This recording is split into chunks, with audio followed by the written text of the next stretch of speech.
This is Kang, a single, virgin, orphan, jobless ex-gym trainer who is now stuck in hell, getting smashed by mosquitoes, torn by goblins, and dying thousands of times in every brutal way possible. And how did he get here? Well, it all starts with the dungeon. After the dungeon came, his life changed completely. Everyone awakened powers, gyms became useless, and now he has to clean dirt and poop to find low-grade mana crystals with his childhood friend to make a living. But one day, his life turned upside down when suddenly the pendant started glowing brightly, radiating an intense light. Before Kang could react, he was teleported into a deserted, destroyed, apocalyptic world. So now, will the monsters eat Kang, or will Kang eat the monsters and grow stronger? Let's find out. Kang glances to his left and right, his mind racing with questions. What is going on? How did I get here? Before he can gather his thoughts, a sudden notification appears before his eyes. The system notifies Kang that he has broken all known limits. Kang's body has awakened to mana,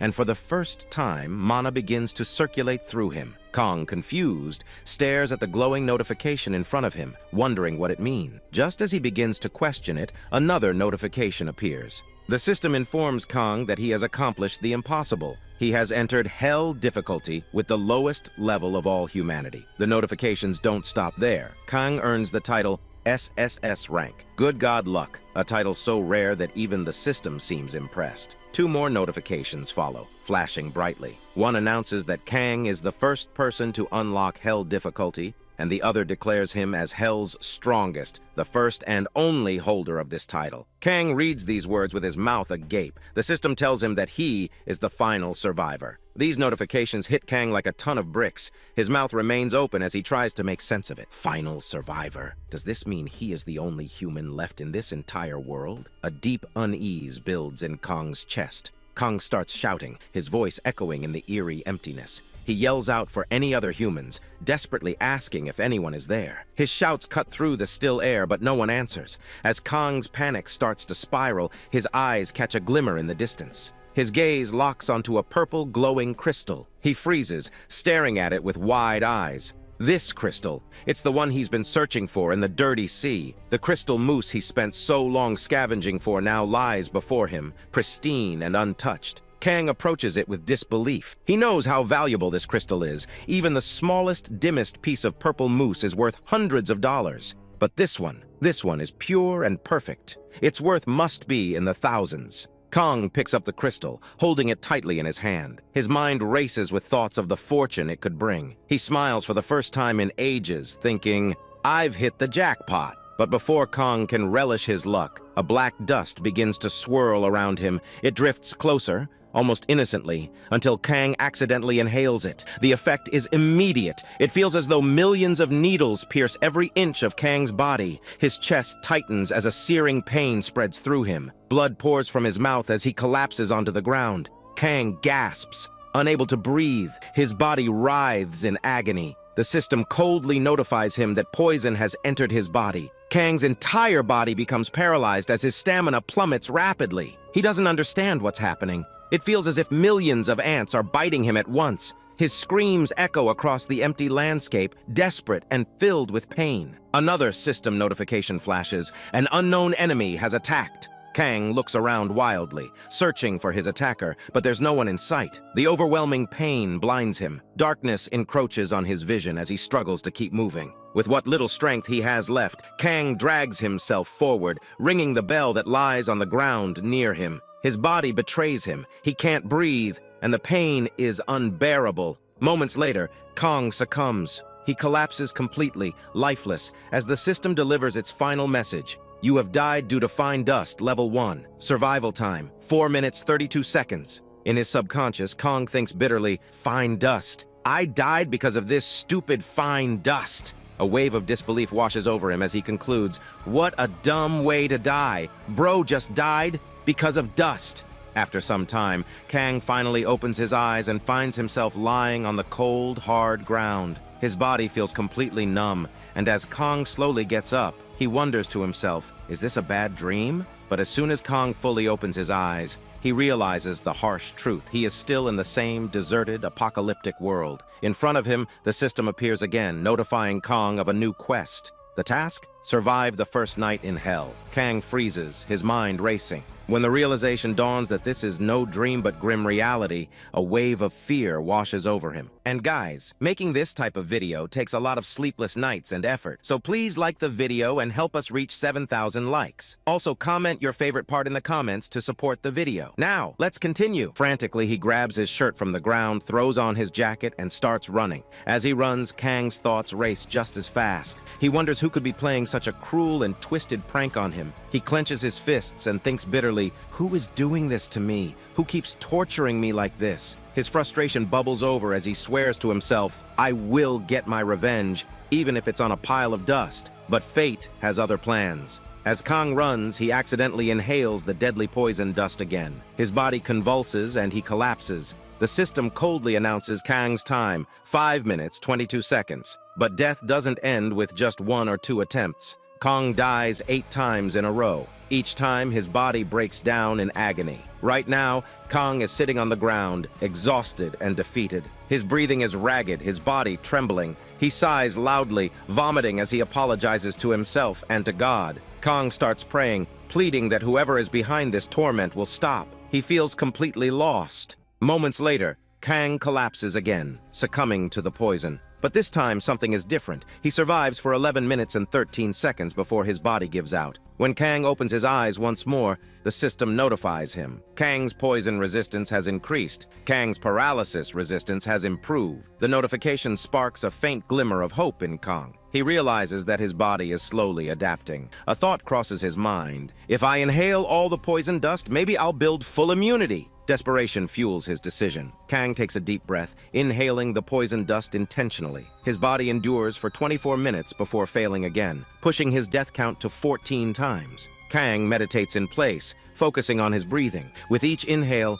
he pulls in more of the poison dust, enduring the searing pain. As the system continues to notify him, Kang learns that his poison resistance and paralysis resistance are steadily increasing. He closes his eyes and remembers something his grandfather once taught him, a strange but effective breathing technique. Kang's grandfather had always praised him, telling Kang that this technique would one day help him overcome the toughest challenges. Using this memory as a guide, Kang focuses on his breathing, forcing air deep into his lungs despite the poison. His grandfather's words echo in his mind. With this breathing technique, you'll move forward no matter what. Kang doesn't know why this is happening to him, but he clings to the technique like a lifeline. Then, darkness envelops him again, and Kang dies. This time, however, he survives for 1 hour, 41 minutes, and 21 seconds before succumbing. Finally, after 28 deaths, Kang opens his eyes to a startling discovery. His body feels unnaturally light, almost as if he could float. Stretching, Kang feels a strange sensation coursing through him. The system notifies him. Kang's body has reached a critical point. Kang has unlocked the rare skill, Poison Blood. Kang will no longer take damage from poison. Kang stares at the notification, his face a mix of confusion and awe. He doesn't understand what has just happened, but one thing is clear, the poison dust no longer affects him. A strange thought crosses his mind. Did I really inhale all that poison dust? Did my body truly absorb it and build resistance? He looks down at his hands, his eyes narrowing. If the system notification is correct, does that mean the fluid in my body has turned poisonous? The realization sends a chill through Kang. Kang's blood has also become poisonous. Thinking this, Kang wonders, what kind of nonsense is this? But there's no time to dwell on it. Since Kang has now managed to survive for over an hour, he finally decides to explore his surroundings. Moving cautiously, Kang notices something ahead, a very large piece of crystal mousse lying on the ground. Picking it up in his hands, Kang's mind races. If I could take this crystal mousse back to the real world, I'd become a millionaire. The crystal's value is undeniable, but another thought crosses Kang's mind. This can't be real, even though it looks so real. As Kang continues pondering how to take the crystal mousse to the real world, the system suddenly notifies him. The message asks if Kang would like to store the crystal mousse in his inventory. Without hesitation, Kang agrees. In an instant, the crystal mousse disappears from his hands. The system notifies Kang that his inventory has been unlocked. Kang's mouth hangs open in shock. He immediately opens his inventory and realizes this isn't a dream. He genuinely has the ability to store items. Seeing this, Kang can't contain his excitement. He thinks to himself, I didn't even know I could do this. His mind begins to race again, imagining all the crystal mousse he could now store safely. But just as Kang starts celebrating, a strange sound interrupts him. The noise grows louder, and Kang turns around. His eyes widen in terror. Moving toward him at an alarming speed is what appears to be a thick black fog. Kang's breath catches as he realizes it's not fog. It's a swarm of massive mosquitoes, their sheer number making them look like a dark cloud. Without wasting a second, Kang starts running like a madman, screaming, "What the F asterisk asterisk K is that?" The system chimes in, notifying him, "Mosquito level 3 has appeared." Kang, panting and frustrated, snaps back mentally, "Yeah, no shit, I already know there are a lot of mosquitoes." Despite his efforts to outrun them, Kang isn't fast enough. The swarm surrounds him, engulfing his entire body. Kang thrashes wildly, trying to fight them off with punches,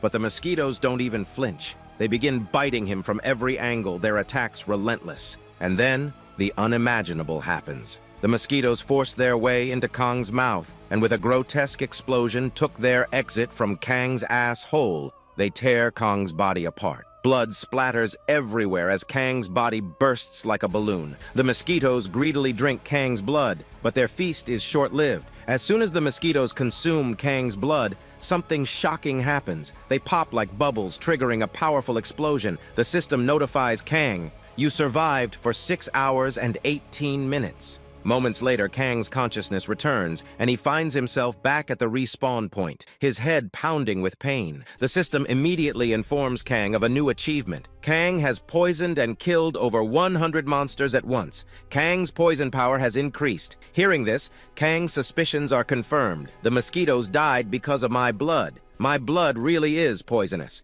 But wait a sec, if the mosquitoes died from sucking his blood, does that mean that his future wife would die from sucking his dick? Kang begins celebrating his first monster kill, but his joy is short-lived. The system notifies him again. An unknown disease has infected Kang's body and his health will decrease rapidly. Frustration boils over and Kang shouts, "What kind of bullshit is this?" But before he can finish venting, he collapses to the ground. As Kang falls, he crashes into a very old, broken chair, shattering it into pieces. The system notifies Kang. Kang has learned a normal skill, dismantle. Lying on the ground, Kang doesn't know whether to laugh or cry. Should I be happy about getting a new skill, or sad that I now have some hell-level malaria disease? Moments later, the system notifies Kang that his health has dropped below 10%. However, because of Kang's title, Hell's Strongest Person, all diseases have been purged from his body. Kang, still utterly confused by everything, decides to test his new skill. Picking up the broken chair, Kang thinks to himself, "If I use the skill dismantle, maybe I can figure out how it works." Saying the word aloud,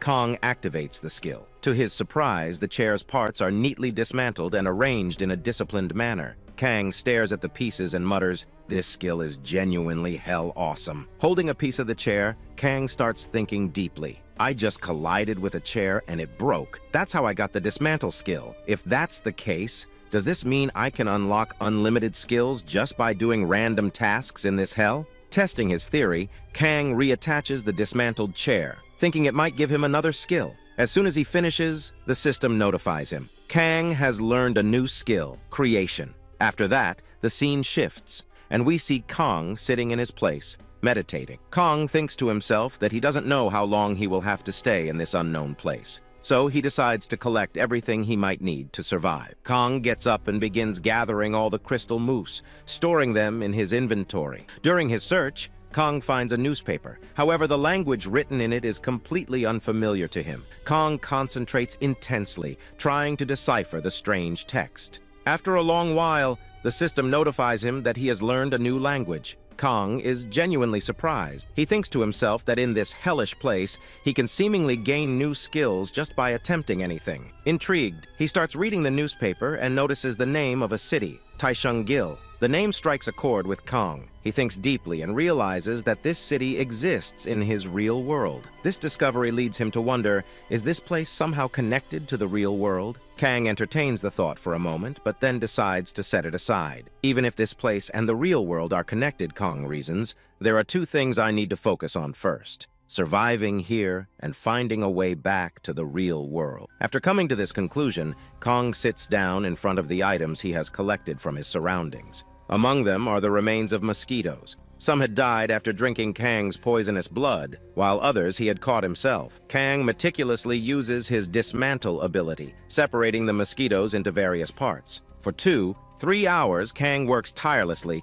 dismantling the mosquitoes. When he finally lies down on the ground, utterly exhausted, he looks over his collected items. He now has mosquito wings, poisonous blood, and even mosquito dung. Kang looks at the strange collection and thinks, what can I possibly make with all of this? An idea strikes him. Why not make a poison dart? Holding mosquito blood in one hand and a mosquito feather in the other, Kang imagines a dart in his mind. The moment he focuses, Kang activates his creation skill, and in an instant, a rare item called Hell Dart appears in his hand. The system notifies Kang of his success, and he stares at the dart in amazement. He thinks to himself that he could create genuinely awesome things with this ability. Encouraged, Kang uses the rest of the poison blood, mosquito feathers, and Hell Dart materials to craft more darts. But Kang doesn't stop there. He pushes his ability to its limits. Focusing his mind, Kang uses his creation skill on all the poison darts at once, imagining what might result if they combined into something legendary. The system responds with a surprising notification. Congratulations! Kang has created an unknown legendary egg. Kang looks down at his hand to see a tiny white egg, no larger than his palm. The system informs him that it is an unknown legendary egg, but even the system doesn't know what might hatch from it. There's a 50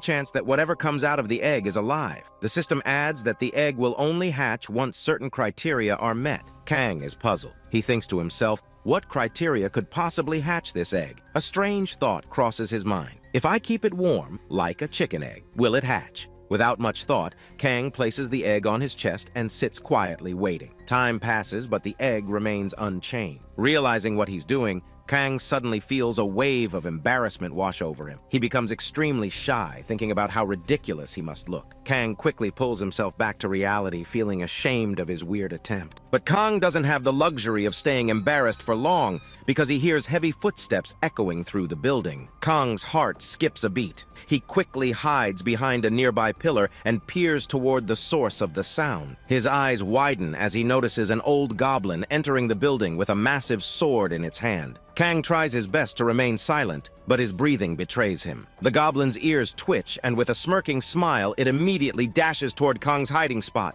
Kang realizes the goblin has found him. Without wasting a second, he gets ready to run for his life. The goblin, however, is fast. Too fast. In the blink of an eye, it swings its enormous sword, aiming to cut Kang's neck into 2 pieces. But Kang, relying on sheer reflexes, dodges the attack at the last moment. His eyes dart to the left, and he notices a staircase in the corner of the building. Kang doesn't hesitate. He bolts toward the staircase, climbing it as fast as his legs can carry him. But the goblin isn't far behind. It chases Kang with relentless speed, its heavy footsteps pounding against the floor. Panicked, Kang opens his inventory and pulls out his legendary stick. Gritting his teeth, he turns to face the goblin and swings the stick with all his might. But the goblin is unfazed. It jumps effortlessly, dodging the attack with ease. The goblin lands gracefully, spreading its arms wide in a show of arrogant confidence, as if mocking Kang. Its smirking expression seems to say, "You're nothing but a plaything to me." The system suddenly notifies Kang. This is a red-caped goblin, level 20.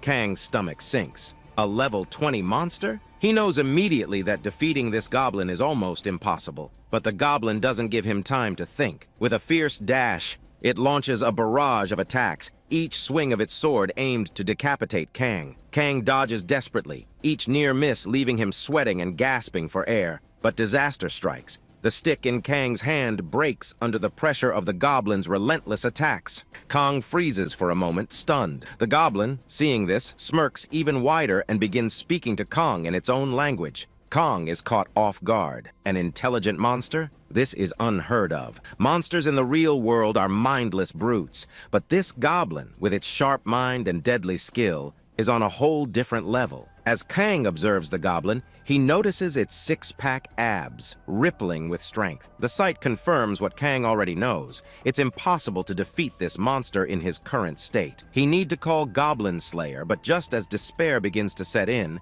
an idea strikes him. Kang quickly opens his inventory and summons all his poison darts. With a flick of his wrist, he launches them at the goblin. But the goblin reacts with astonishing speed, slashing at the incoming darts with its sword. Its strikes are so powerful that the darts are split in half mid-air. One of the goblin's slashes is so strong that it cuts Kang's chest open, leaving him gasping in pain. Blood pours from the wound, but Kang's persistence pays off. One of the poison darts hits the goblin's right hand. The effect is immediate. The goblin's hand starts bubbling violently, the flesh reacting to the poison. Realizing the danger, the goblin doesn't hesitate. It slashes its own hand off to stop the poison from spreading. Kang watches in shock, wondering if the bubbling was caused by the poison dart or by his poisonous blood already inside the goblin's system. Before Kang can piece it together, the goblin suddenly disappears from sight. Kang's eyes dart around, but it's too late. The goblin reappears behind him, leaping through the air. In a single, devastating slash, the goblin cuts Kang's chest in two,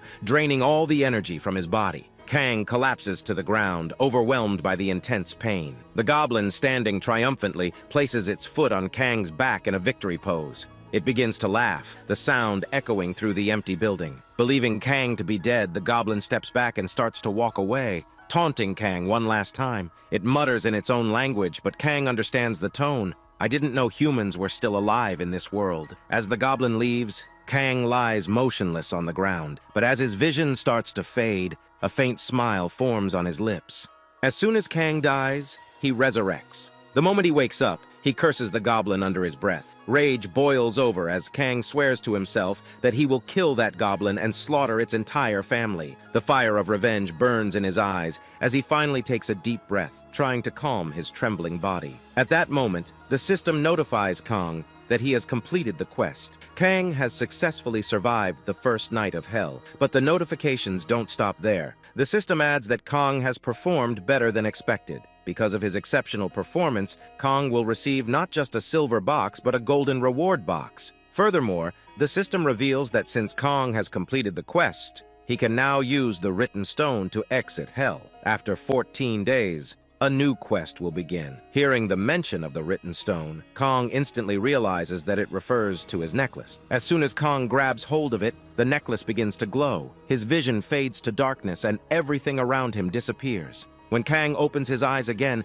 he finds himself lying on the ground. Heavy rain pours down from the sky, soaking him completely. Slowly, the realization dawns. He is no longer in hell. Kang is back in the real world. Seeing the familiar surroundings, Kang feels a surge of joy. Unable to contain his excitement, he raises his hands to the sky and shouts loudly, declaring his return. His laughter echoes through the rain as he grabs the necklace around his neck. With sudden anger, Kang rips it off and throws it onto the ground, shouting that everything that happened to him was because of this piece of shit necklace. He swears he will crush it right then and there, but as Kang raises his foot to smash it, he hesitates. A thought pierces through his anger. Despite the hellish treatment he endured, the experience had given him unique and dangerous abilities. For the first time, he had awakened, something he had always dreamed of. Kang can't bring himself to destroy the necklace. Instead, he holds it tightly in his hands, tears streaming down his face as he thinks to himself, "I did it! I survived!" Lost in his thoughts, Kang doesn't notice a voice calling out to him. A female voice shouts his name, snapping him back to reality. Turning, Kang sees a woman running toward him through the rain. She scolds him loudly, asking why he's lying there soaked in the rain. Doesn't he realize he could fall sick? The woman reaches Kang and without hesitation removes her jacket and wraps it around his shoulders. The warmth of the jacket is surprising, and Kang realizes that the woman is none other than Yu Min, his childhood friend. Yu Min's worried expression mirrors the concern in her voice as she scolds him for standing in front of contaminated sea waste. She warns him that if he stays there any longer, he might get poisoned. Yu Min, seeing Kang's drenched state, insists he come to her home. Kang remains seated, confused and overwhelmed. He wonders, why is such a beautiful woman, my childhood friend, suddenly inviting me to her home? His thoughts race as he tries to make sense of the situation. The next thing Kang knows, he is at Yu Min's house. Yu Min has wrapped him snugly in her jacket, the way a mother would wrap her child after a bath. Kang stands there, calling out to Yu Min, still unsure of how to process everything happening. Yu Min approaches him with a warm smile, holding a mana contamination remover in her hands. She tells Kong that he should use it on his body just in case there's any mana poisoning lingering from his time in hell. Kong rolls his eyes, annoyed by the suggestion, and tells Yumin not to bother with it. But Yumin's expression hardens and she shouts at Kang. Her voice rises with frustration as she scolds him for treating his body so carelessly. She tells him that if he continues this reckless behavior, she'll have to attend his funeral in just a few days. Kang, taken aback by her intensity, finally agrees to use the mana contamination remover. The scene shifts, and we see Kang emerging from the bathroom. His hair is damp and his expression is thoughtful. As he steps out, Yumin looks up at him and asks a simple yet jarring question. What is today's date? On the other hand, Yumin is sitting quietly reading a book. She casually mentions to Kang that today is the 11th of September. As Yumin glances at Kang, something catches her eye. She notices that Kang's body has changed significantly. Kang, who once appeared weak and frail, now has six-pack abs and a physique that could only be described as handsome and gorgeous. Yumin finds herself unable to look away, her gaze fixed on Kang. Finally, she asks Kang if he has done something to his body in the past 2 days, noting that he looks noticeably different. She recalls trying to contact Kang multiple times during the past 2 days, but being unable to reach him. Yumin's stare intensifies, her eyes scanning Kang's transformed figure. She keeps looking at Kang with a mix of curiosity and disbelief. On the other hand, Kang's thoughts are elsewhere. He reflects on the fact that he has spent over 2 years in hell, a detail he has yet to share. Meanwhile, Yumin struggles to control her naughty thoughts. She whispers to herself that she needs to regain her composure. Kang, noticing Yumin's intense gaze, feels the growing awkwardness. He grabs a towel and quickly covers his chest, while Kang successfully covers his upper body. What about his lower part? This adding another layer of awkwardness to the situation. Yumin, trying to ease the tension, comments that Kang can't stay there without proper clothes. She hands him some of her clothes to wear, trying to maintain a neutral tone. Kang hesitates, uncomfortable with the idea of wearing Yumin's clothes. Sensing his reluctance, Yumin points out his own torn, contaminated clothes and insists he has no other option. With a slight scolding tone, she leaves the room, leaving Kang to decide. Eventually, Kang relents and puts on Yumin's clothes. Once dressed, Kang wonders if his system notifications will function in this world. Opening his inventory, he is relieved to see that everything works perfectly. Testing it further, Kang opens his golden reward box. Inside, he finds glowing silver and golden tickets, one of which is randomly selected. The system notifies Kang that he has acquired a legendary skill, Battle Helper. Kang is momentarily stunned. He knows that in Korea, only 7 people possess a legendary skill. Even a rare skill guarantees special treatment, but a legendary skill exists on an entirely different level. Kang begins to wonder, could I become the 8th legendary hunter? Could I achieve an SSS rank like the others? As his mind races, he clenches his fists,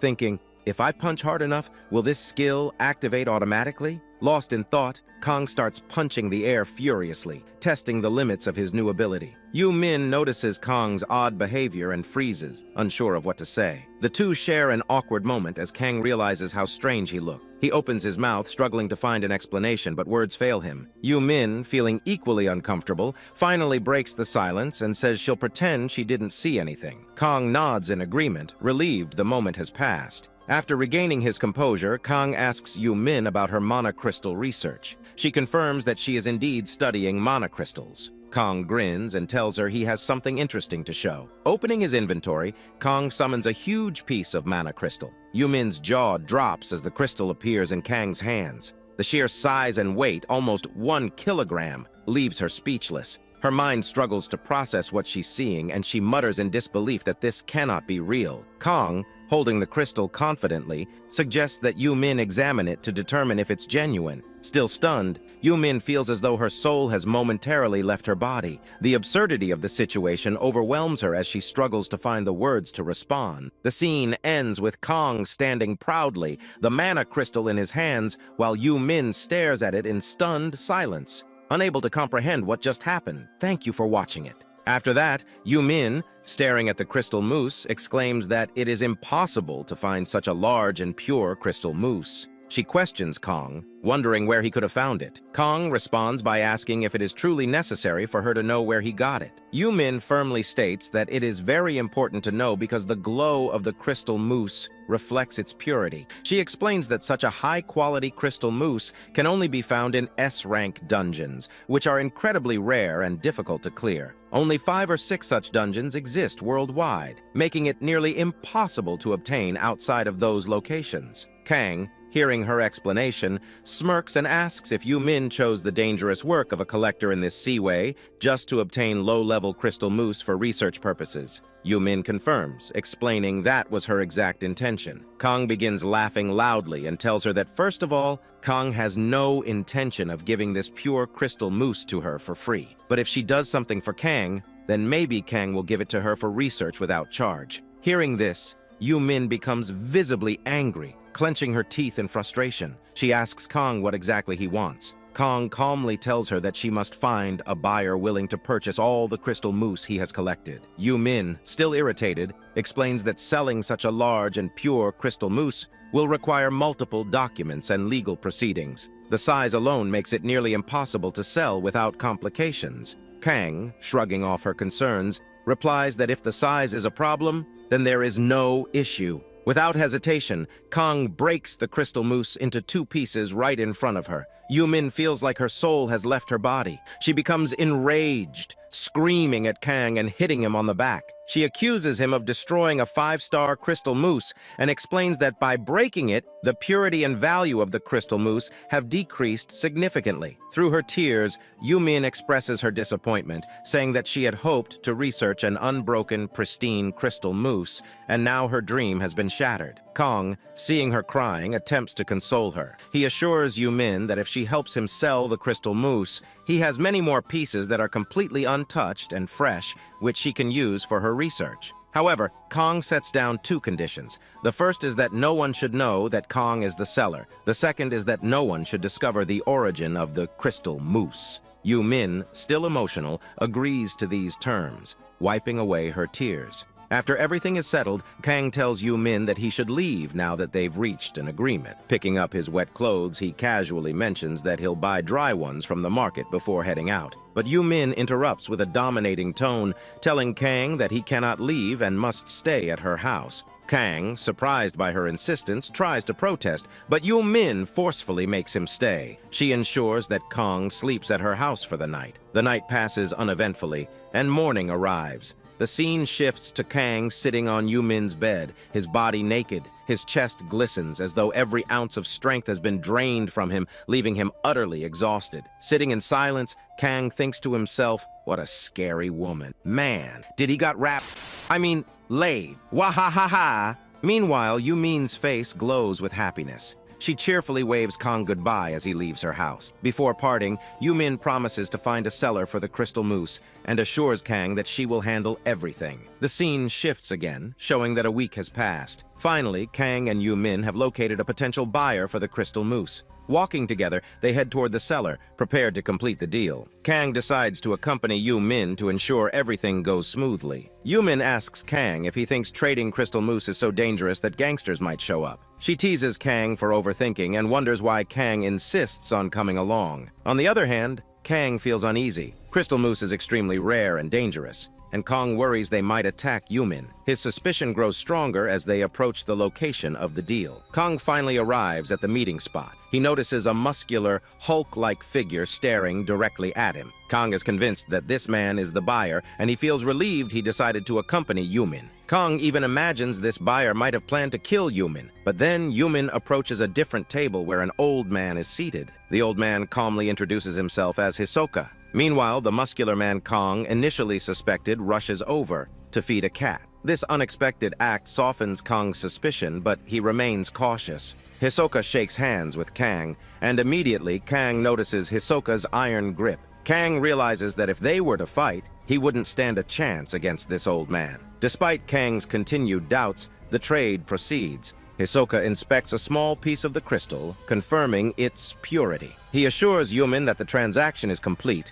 and that the money will soon be transferred to her account. Hisoka then bows politely, greeting everyone as he takes his leave. However, the moment Hisoka bows, a chill runs through Kang's body. Kang senses an undeniable danger from the man. Yumin, on the other hand, is puzzled. She notes that Hisoka has never been this polite before. Kang grows even more suspicious, convinced that Hisoka might have figured out Kang was the one who found the crystal. Kang silently resolves to stay cautious. After the trade, Yumin can't resist teasing Kang. She jokes that Kang had expected gangsters to show up armed with guns or swords for the crystal. She playfully slaps his back and tells him to grow up. Moments later, Yumin's phone rings. She excitedly shows Kang her screen, revealing the $1 million transaction. Yumin grins and asks if Kang has ever seen so much money. She answers her own question, saying she knows Kang hasn't. The scene shifts, and we see Hisoka sitting in his car. He places a bag full of crystal mousse beside him. Hisoka speaks to someone confirming the trade's success. They discuss how crystal mousse has recently flooded the black market and is being sold in pieces. However, they suspect all these fragments come from the same crystal mousse, likely retrieved from an S-rank dungeon. The unknown man mentions that whoever obtained this crystal must be a highly skilled hunter. The old man speculates that the hunter might be a foreigner, given how well hidden they've remained. But then, Hisoka reveals his suspicion. He believes the hunter is Kang. The scene shifts again, revealing the face of a familiar figure, Lee Jae-tae, Korea's top S-rank hunter. Lee Jae-tae instructs Hisoka to keep an eye on both Yumin and Kang and report back to him. After that, the scene shifts, showing that another week has passed. Finally, 14 days have gone by, and the time has come for Kang to return to Hell. Kang, now back in Hell, is exercising relentlessly on a benching rod, pushing his limits. He repeatedly performs pull-ups, his body moving with precision and power. Kang completes 150 pull-ups, and damn, it's clear that his physique has become insanely dangerous.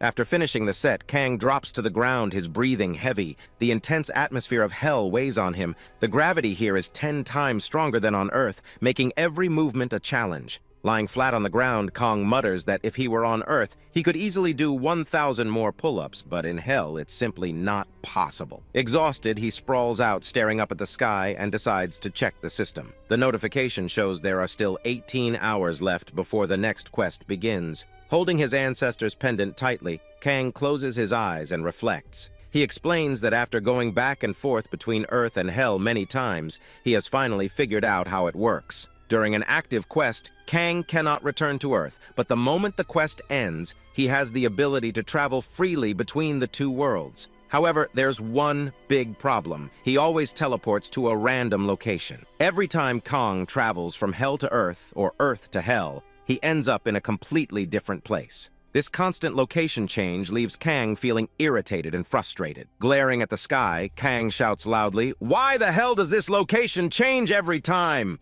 His voice echoes across the desolate landscape. Sitting on the ground, Kang looks troubled, his mind racing as he tries to figure out how to solve this location problem. He clenches his fists, determination building, and decides to distract himself by testing his other skills. Kang activates his battle helper and takes off his shirt, revealing his ripped physique. While carefully bandaging his hands, he thinks to himself that the battle helper feels like an illegal cheat or hack, a skill too powerful to be real. Standing in front of a tied punching bag, Kang focuses intensely. He wonders if the battle helper will activate the moment he lands a punch. Fixing his gaze on the bag, Kang concentrates deeply and unleashes a powerful punch. The moment his fist connects, the battle helper's skill activates. Kang's body begins moving autonomously, as though it's acting on its own. His punches grow heavier and more precise, each one landing in the exact same spot with devastating force. Kang notices that wherever he focuses his attention on the punching bag, his body automatically delivers heavy, calculated strikes to that exact location. It's as if his mind and body are perfectly synchronized, his punches powered by an unseen force. Kang's realization deepens. This skill is not just powerful, it's almost unstoppable. In a matter of seconds, Kang lands a devastating punch on the punching bag, causing it to break into 2 pieces and shatter completely. Kang looks at the results of his strike and realizes that this ability feels like an aimbot, a genuine cheat skill. He smirks, feeling the confidence surging through him. This is an awesome and extraordinary ability, one that makes him feel unstoppable. At that moment, the system notifies Kang that a new quest has started. The name of the quest flashes across the window, a beginner-friendly quest. Kang, glancing at the notification, is surprised. His eyebrows furrow as he reads the quest details, which instruct him to defeat 5 beginner scarecrows. Kang stares at the system window and yells at it angrily, complaining that he is now level 7, and yet the system has assigned him a beginner-level quest. He grumbles, asking if the system has lost its mind, but after venting his frustration, Kang resigns himself to the task. "What choice do I have?" he mutters, deciding to deal with the scarecrows. The problem, however, is that Kang hasn't seen any scarecrows in this area. He stands confused, wondering where they might be. Suddenly, a thin smoke appears before his eyes, swirling as if guiding him towards something. Kang narrows his eyes, following the smoke as it leads him to an underground tunnel. The smoke beckons Kang to enter, and he hesitates briefly, thinking to himself that the scene feels straight out of a horror movie. Despite his unease, Kang doesn't delay and steps into the tunnel. The moment he enters, Kang's breath catches in his throat. Standing before him are 5 genuinely creepy scarecrows. Their twisted forms and lifeless stares send chills down his spine. Numbers are etched onto their heads, but there's no level displayed. These scarecrows look powerful, dangerous, and utterly horrifying. Kang grimaces, creeped out by their unsettling appearance. He mutters complaints at the system, wishing the scarecrows weren't so damn creepy. His imagination runs wild, picturing the scarecrows latching onto his chest like spiders in a horror film. The thought makes him shudder. Feeling uneasy, Kang decides to hide behind a piece of wood like a cautious predator. He throws a poison dart at one of the scarecrows, watching closely to see if it reacts. But to his surprise, the scarecrow doesn't move. A sense of relief washes over Kang. He feels happy and excited, thinking the scarecrows are nothing more than lifeless training dummies like punching bags. Convinced of their harmlessness, Kang steps forward confidently and punches one with all his strength. However, something feels weird. Kang steps back, frowning. Despite hitting the scarecrow with full power, it felt like punching cotton. There was no impact. As Kang processes the odd sensation, he notices something terrifying. The scarecrow starts to move. Its body twists and jerks in a creepy, unnatural way. Kang's heart pounds as all 5 scarecrows begin moving simultaneously. Their eyes glow red, and an ominous voice declares that they have recognized their opponent. The scarecrows announce that they are also level 7, and the system informs Kang that the beginner level 1 battle has started. Kang stares at the notification, realizing that the scarecrows have matched his level. He mutters to himself that nothing in hell can ever be normal. Before Kang can react, the scarecrows attack with full force.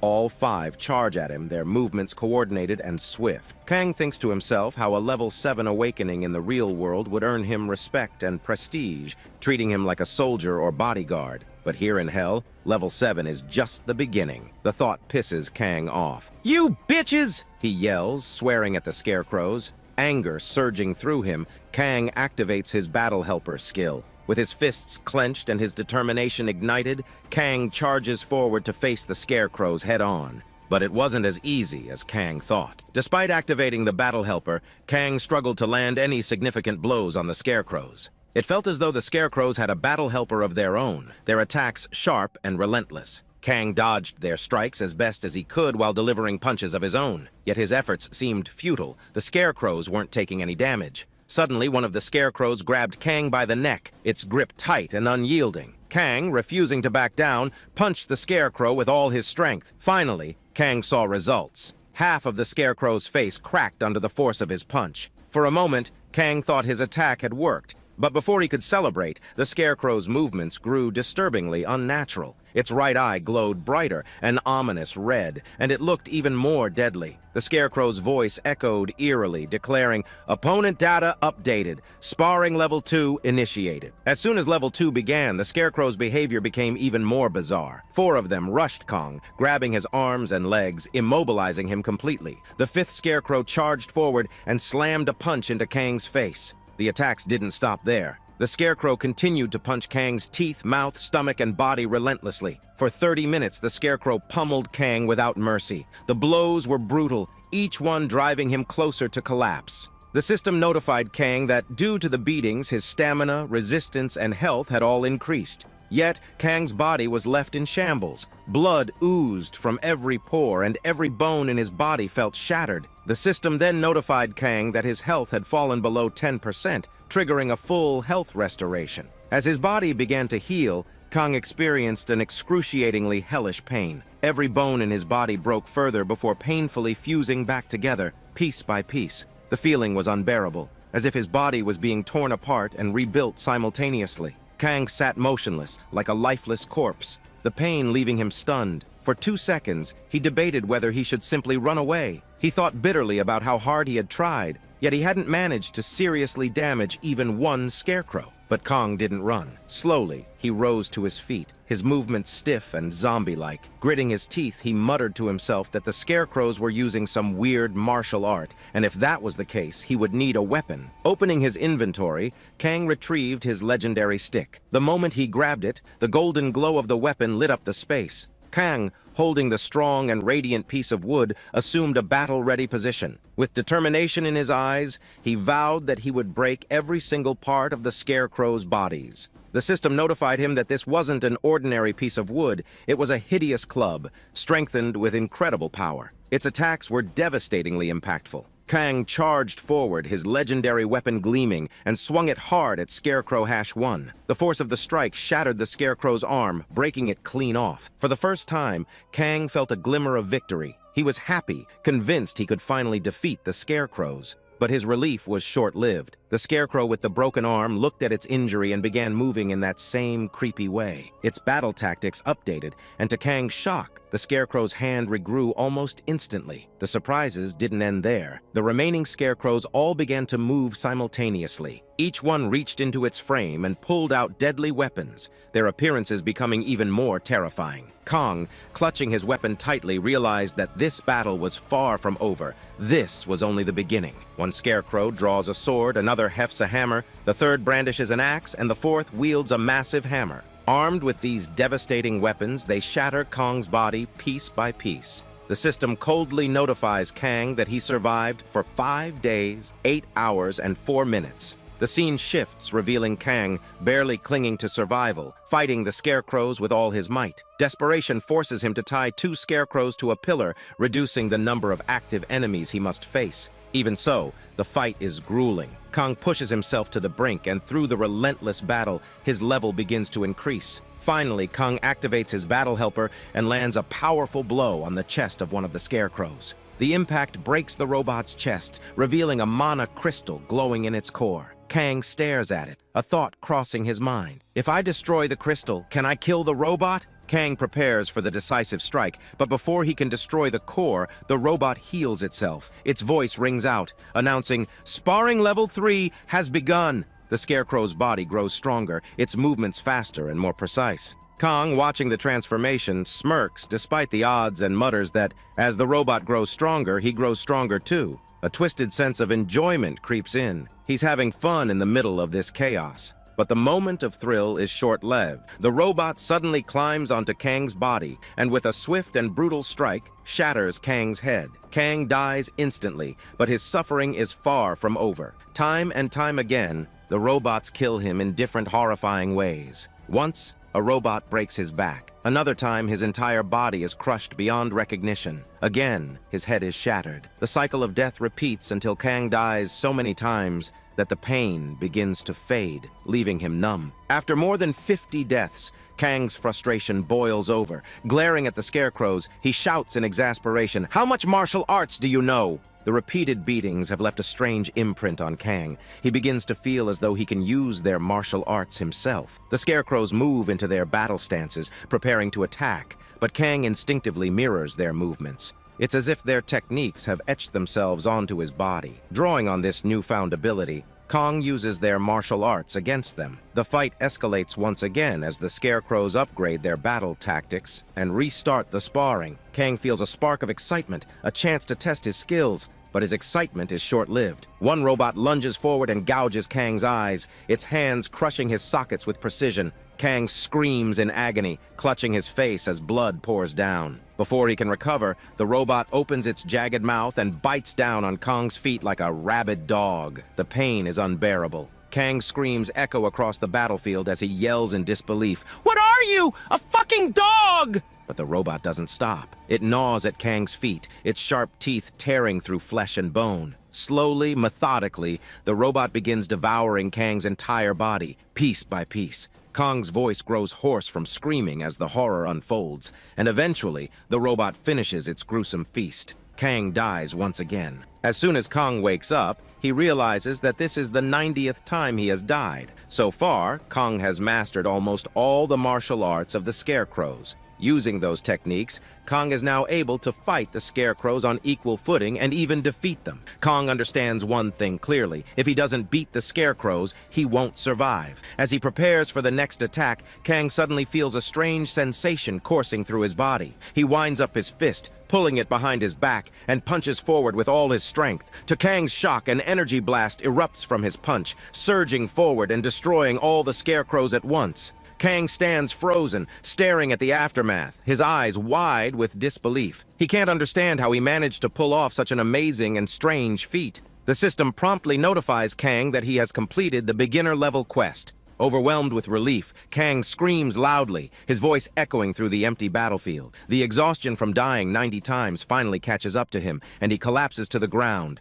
breathing heavily. Looking at his trembling hands, Kang mutters, "How could this scarecrow quest be a beginner-level challenge? If this was beginner-level, what kinds of quests will I have to face in the future?" Still, Kang reasons that maybe the quest's goal was to teach him martial arts. But deep down, Kang knows it felt more like the scarecrows beat the shit out of him and forcefully embedded their martial arts into his body. Despite the pain, Kang smiles. He's happy, knowing he has learned their techniques. Deciding to check his rewards, Kong opens the system window. The system notifies him that, because of his SSS rank good luck, his reward has been enhanced. Kang receives the Chandelier of Heaven's cloak, a legendary yellow wrapping cloth. Kang stares at the cloth, confused. He asks himself, what is a wrapping cloth? The system explains that this is a legendary grade equipment. It can accelerate Kang's growth and fully restore any damaged body part. Kang carefully places the cloth on his hand, studying it. He wonders if the damage reduction ability will even work since his health is nearly fully restored every time he dies.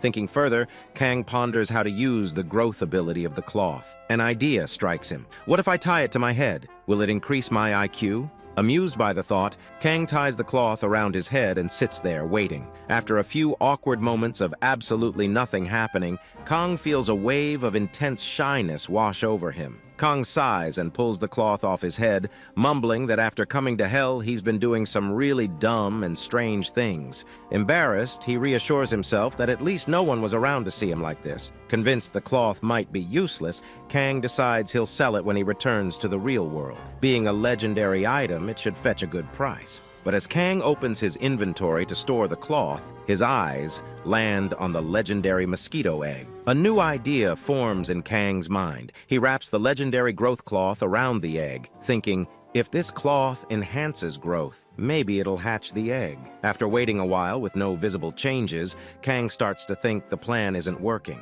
He moves to remove the cloth, but suddenly it begins to glow intensely. The light grows brighter and the cloth starts to disappear, sparkling as it vanishes. Kang stares, shocked, as the egg beneath the cloth begins to turn golden. Cracks start forming along the egg's surface, and Kang feels a chill run down his spine. As the egg starts to hatch slowly, Kang's fear rises. He thinks to himself, this is hell. What the hell could be inside? As Kang stares at the glowing egg, a troubling thought crosses his mind. What if a dangerous monster emerges? This is hell, after all, and whatever comes out could be so powerful that Kang wouldn't stand a chance. As Kang grapples with this possibility, the egg cracks open, emitting an intense light. The glow is so bright that Kang instinctively shields his eyes. When the light finally subsides, Kang looks up and sees something entirely unexpected. Inside the egg lies a scene straight out of a Barbie doll's house. A soft, cozy setup. Resting in the middle of it all is a cute little girl sleeping peacefully.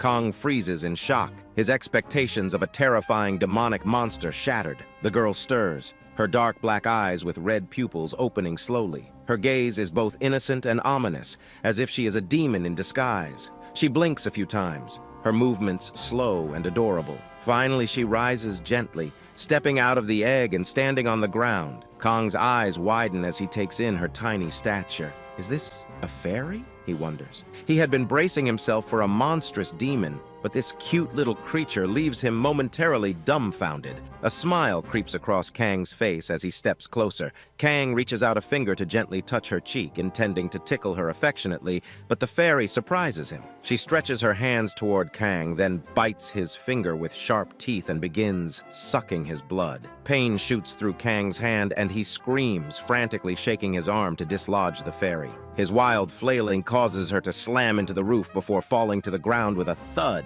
Kang clutches his hand, shouting in frustration, "What kind of shitty reward is this? This is a crazy cannibal monster. Is the system playing pranks on me?" The little fairy sits up, looking hurt and sad. Tears well up in her eyes as she softly tells Kang that she's very hungry. Kang turns to look at her, now resembling a cute and helpless kitten, her gaze almost seductive in its innocence. Kang sighs heavily, torn between frustration and pity. He pulls out a candy and offers it to her, but the fairy shakes her head. Kang frowns and asks what she wants to eat. She points at him with a mischievous smile, clearly indicating she wants to eat Kang. The realization dawns on Kang, and he mutters to himself, she really is a cannibal monster. Deciding to avoid further conflict, Kang reluctantly lets the fairy suck his blood. The fairy flies over, perches on Kang's hand, and pierces his skin with her tiny straw-like mouth, drawing his blood. Kang grimaces in pain, telling her to stop, but the fairy reassures him in a chirpy voice, saying he doesn't need to worry. She'll stop as soon as she's full. Minutes pass, and Kang finally feels relief as the fairy stops feeding.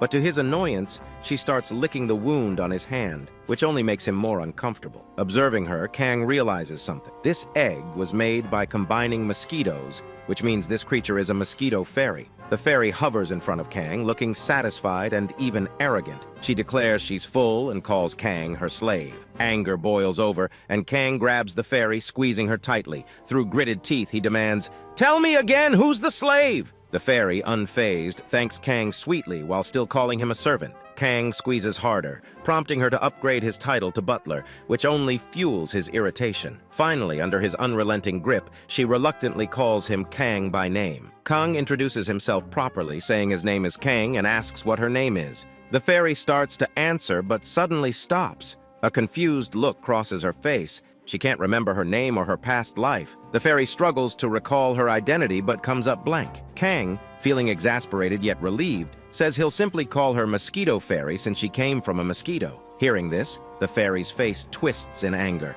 Suddenly, a memory surfaces. The fairy declares that she doesn't know her name, but she remembers her purpose. She reveals that she once promised that when the world ends, she will eat all living beings on Earth. As she says this, the fairy gives a cute but chilling smile. Kang, on the other hand, feels his blood run cold. His mouth hangs open in shock, and he whispers to himself, "Is she really a dangerous monster? Should I kill her now?" After that, Kang asks the Mosquito Fairy if what she just said is true. The Mosquito Fairy, blushing slightly, looks proud, as though she's just achieved something incredible. She confidently tells Kang that she did indeed promise to come and eat all the living beings as soon as the world ends. Kang's fear intensifies. He realizes just how dangerous this situation is. Kang recalls how, moments earlier, a single drop of his blood could have caused chaos when it fell on the goblin. Yet, the Mosquito Fairy drank all of his blood and was completely unaffected. This could only mean one thing. She's telling the truth, and she's genuinely as dangerous as she claims.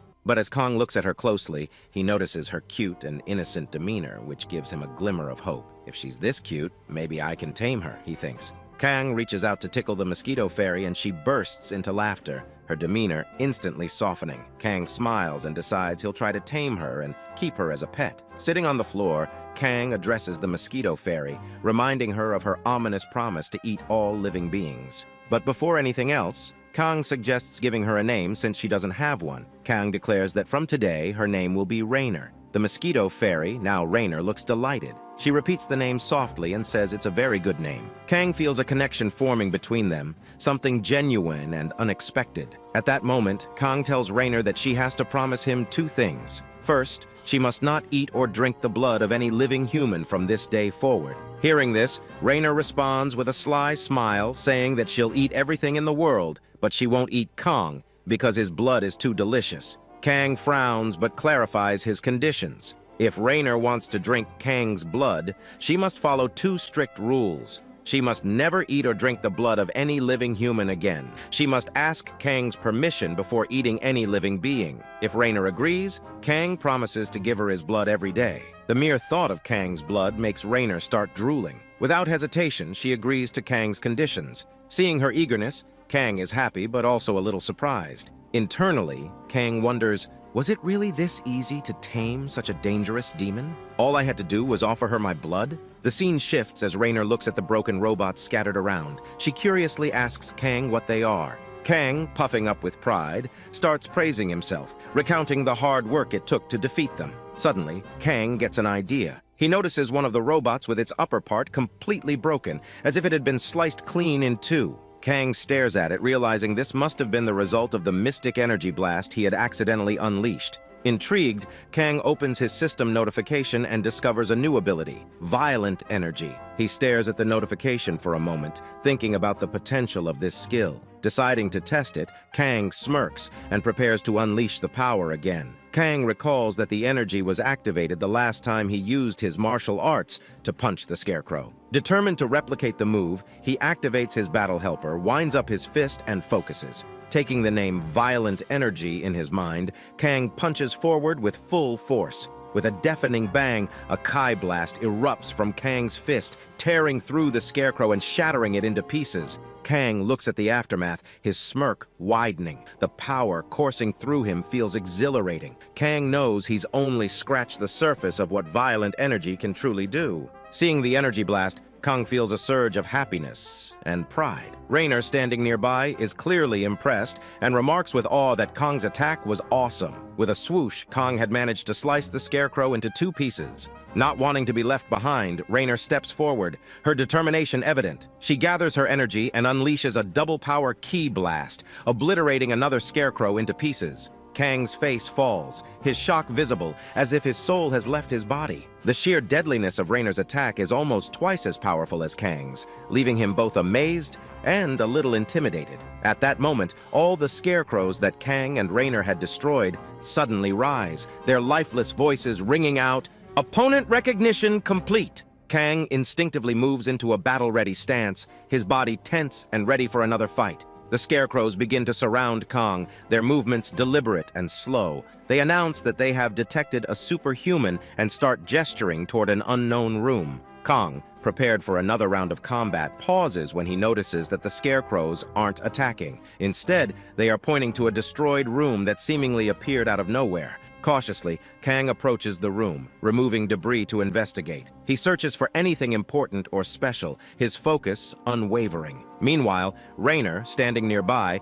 wrinkles her nose and remarks that she smells something strange, yet oddly pleasant. Kang follows her gaze and discovers human remains, a skeletal body so dry that only the skull remains intact. Rainer steps closer, intrigued, and comments that the pleasant smell seems to be coming from the bones. To Kang's horror, Rainer picks up a bone and starts eating it as if it were a snack. Kang's shock quickly turns to anger. He immediately grabs Rainer, squeezing her tightly, and demands to know why she's eating someone's remains. Rainer, unbothered by his reaction, calmly replies that the person was already dead, so it shouldn't matter. Kang, still furious, shoves her away and shifts his attention to the letter clutched in the skeleton's hand. Kang carefully unfolds the letter and begins reading. The writer confesses to having made grave mistakes in their life, explaining how the dungeon's level had increased to nightmare level, resulting in catastrophic consequences. Children born in the toxic environment succumbed to death, and all ability users either committed suicide or died painful deaths. The letter ends with the chilling realization that humanity is slowly dying, and the writer had no idea what to do next. Kang stares at the letter, his mind racing. A chilling thought crosses his mind. Could this place represent the future of the real world? He speculates that in this future, all ability users may die as monsters grow too powerful, leaving humanity defenseless. Turning his attention to the pendant on the skeleton's remains, Kang picks it up and begins inspecting it. He wonders if this pendant belonged to the writer, and if it holds any secrets. He asks Rainer for the symbol pendant, hoping for more answers. The moment Kang touches the pendant, a blinding light erupts from it, sending waves of intense pain through his body. The glow intensifies, and the pendant suddenly shatters in his hand. A strange symbol emerges from the shattered pendant and burns itself onto Kang's hand, causing his hand to tremble violently. Kang stares at the mark, overwhelmed and confused, unsure of what it signifies. Before he can fully process what's happening, the system coldly notifies him. The stars are watching Kang. Suddenly, a dark portal begins to form in front of him. Its swirling form resembles a vast, endless universe, with a distant galaxy shimmering on the other side. The portal's pull grows stronger, slowly engulfing Kang's body. Rainer, standing nearby, watches the scene unfold. With a mischievous smirk, she says, "Good luck, Kang," and runs away, leaving him behind. Kang, desperate, reaches out his hand, calling for Rainer to return. But before he can do anything, the portal fully engulfs him, pulling him into its depths. When Kang opens his eyes, he finds himself floating in a galaxy, surrounded by stars and planets. To his surprise, he can breathe, though the environment feels surreal and otherworldly. Looking around, Kang mutters to himself, "Where on earth is this place?" Kang floats aimlessly in the vast universe, the endless expanse of stars and galaxies surrounding him. Confusion and frustration swirl in his mind as he shouts Rainer's name,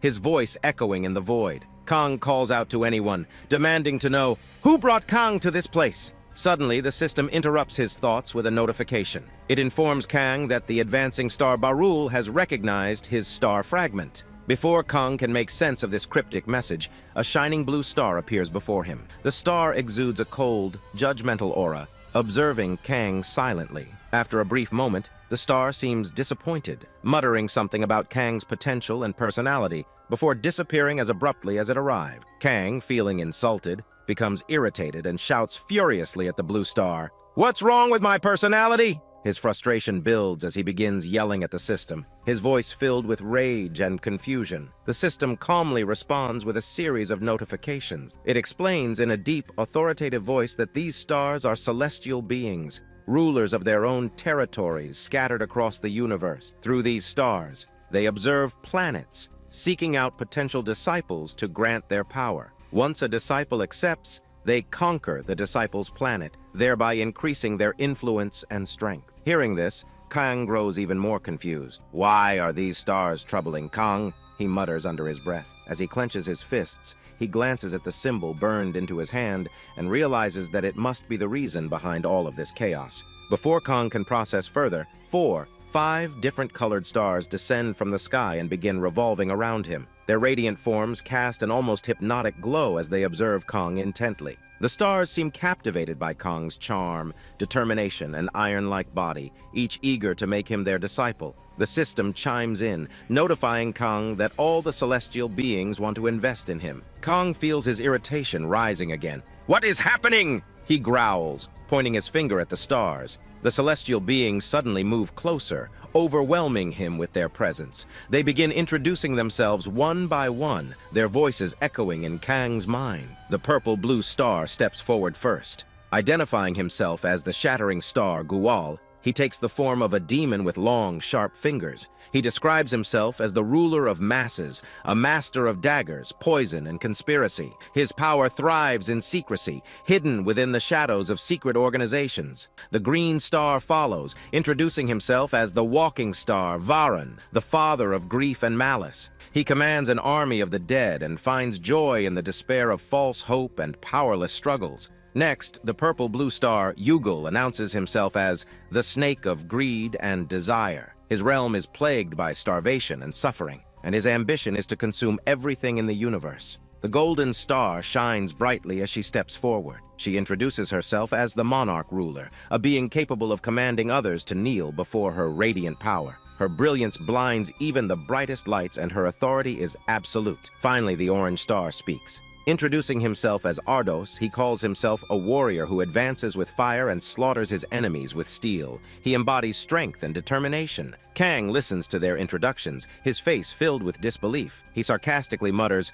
"Why do they all seem to have personality disorders?" The celestial beings hear Kang's remark and, to his shock, agree enthusiastically. They tell him they love his personality and that this is why they want to invest in him. Kang pauses, his irritation reaching its peak. He shouts, "So, according to you, Kang has a personality disorder?" The celestial beings nod in unison. their lack of shame leaving Kong utterly exasperated. He sits down like a lifeless stone, his mind racing. Finally, Kang speaks again, asking what he would gain if he chose one of them. At that moment, the blue star reappears, showing Kong a vision of his future self, one filled with immense achievements and power. Kong stares at the vision, then back at the stars. He begins to think critically, muttering, "Nothing in the world comes for free. If I take their power, there must be a hidden motive behind it." Kang rises to his feet, addressing the celestial beings with finality. "You all came to Kang, but Kang did not come to you. This means Kang has the right to reject your offers. When Kang feels like it, he will call you.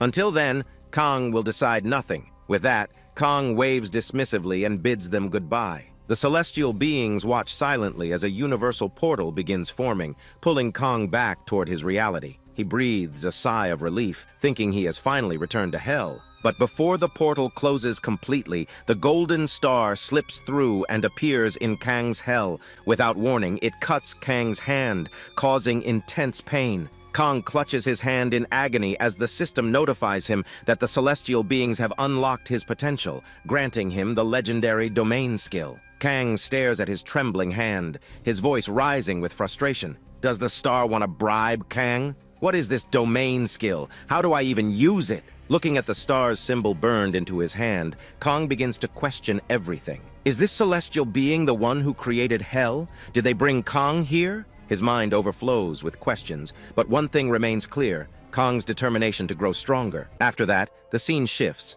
showing Kong has finally returned to Earth. However, it has been 3 days since Kong made it back to the real world. Kang thought he could focus on getting stronger in hell, but upon his return, he realizes there are still many issues he must address in the real world. For instance, Kong never knew where he would end up when coming back, and when he finally did, he looked like a total beggar. People became scared just seeing him. We then see Kong arrive at Yumin's house, still looking like a beggar. Kong casually announces to Yumin that he wants to buy a house. Hearing this, Yumin becomes worried and tells Kong the question came out of nowhere. But Kong reassures her that he has money and everything necessary, so he needs a proper house. Kong firmly states that he can't live on rent anymore. However, Yumin taunts him, claiming that all the money Kong has have come illegally. Yumin warns that if Kang buys a very expensive house, he will get into great trouble. Yumin explains to Kang that if he truly wants to buy a house, he'll need to legalize his money. For that, Kong must become a hunter.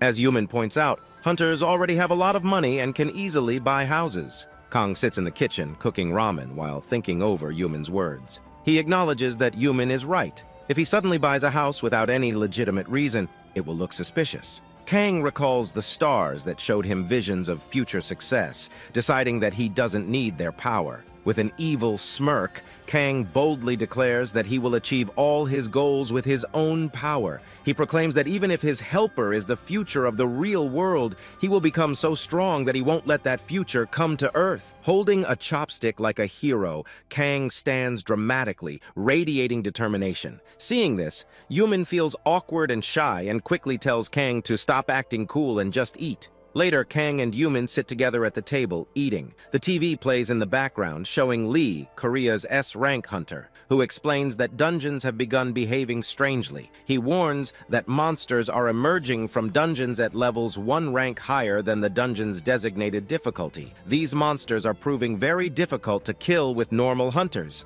Kang watches the broadcast with intense focus, accidentally dropping food as he eats. Seeing this, Yumin gets angry and starts scolding him, telling Kang to finish his meal properly or else she'll eat him. Hearing this, Kang finally focuses on his food. However, his mind races with thoughts. He considers the possibility that the beginning of Earth's future hell has already started. The scene shifts, showing Kang at the Awakening Center to obtain his hunter's license. The place is bustling with activity, and Kang blends in with the crowd. His identification photo is taken first, and his face in the picture looks exactly like a gangster. Even the receptionist is shocked after seeing it. Next, Kong undergoes a blood test and is brought before a measuring machine. A person nearby checks the power levels of other applicants and shouts loudly that one candidate's level is 87. It's explained that anyone with a power level of 100 can become a hunter. Finally, Kang's turn arrives. He steps forward confidently and places his hand inside the machine. The instructor explains that Kang needs to catch the ball inside the machine and put all his power into it. As soon as Kang catches the ball, it explodes with a massive blast.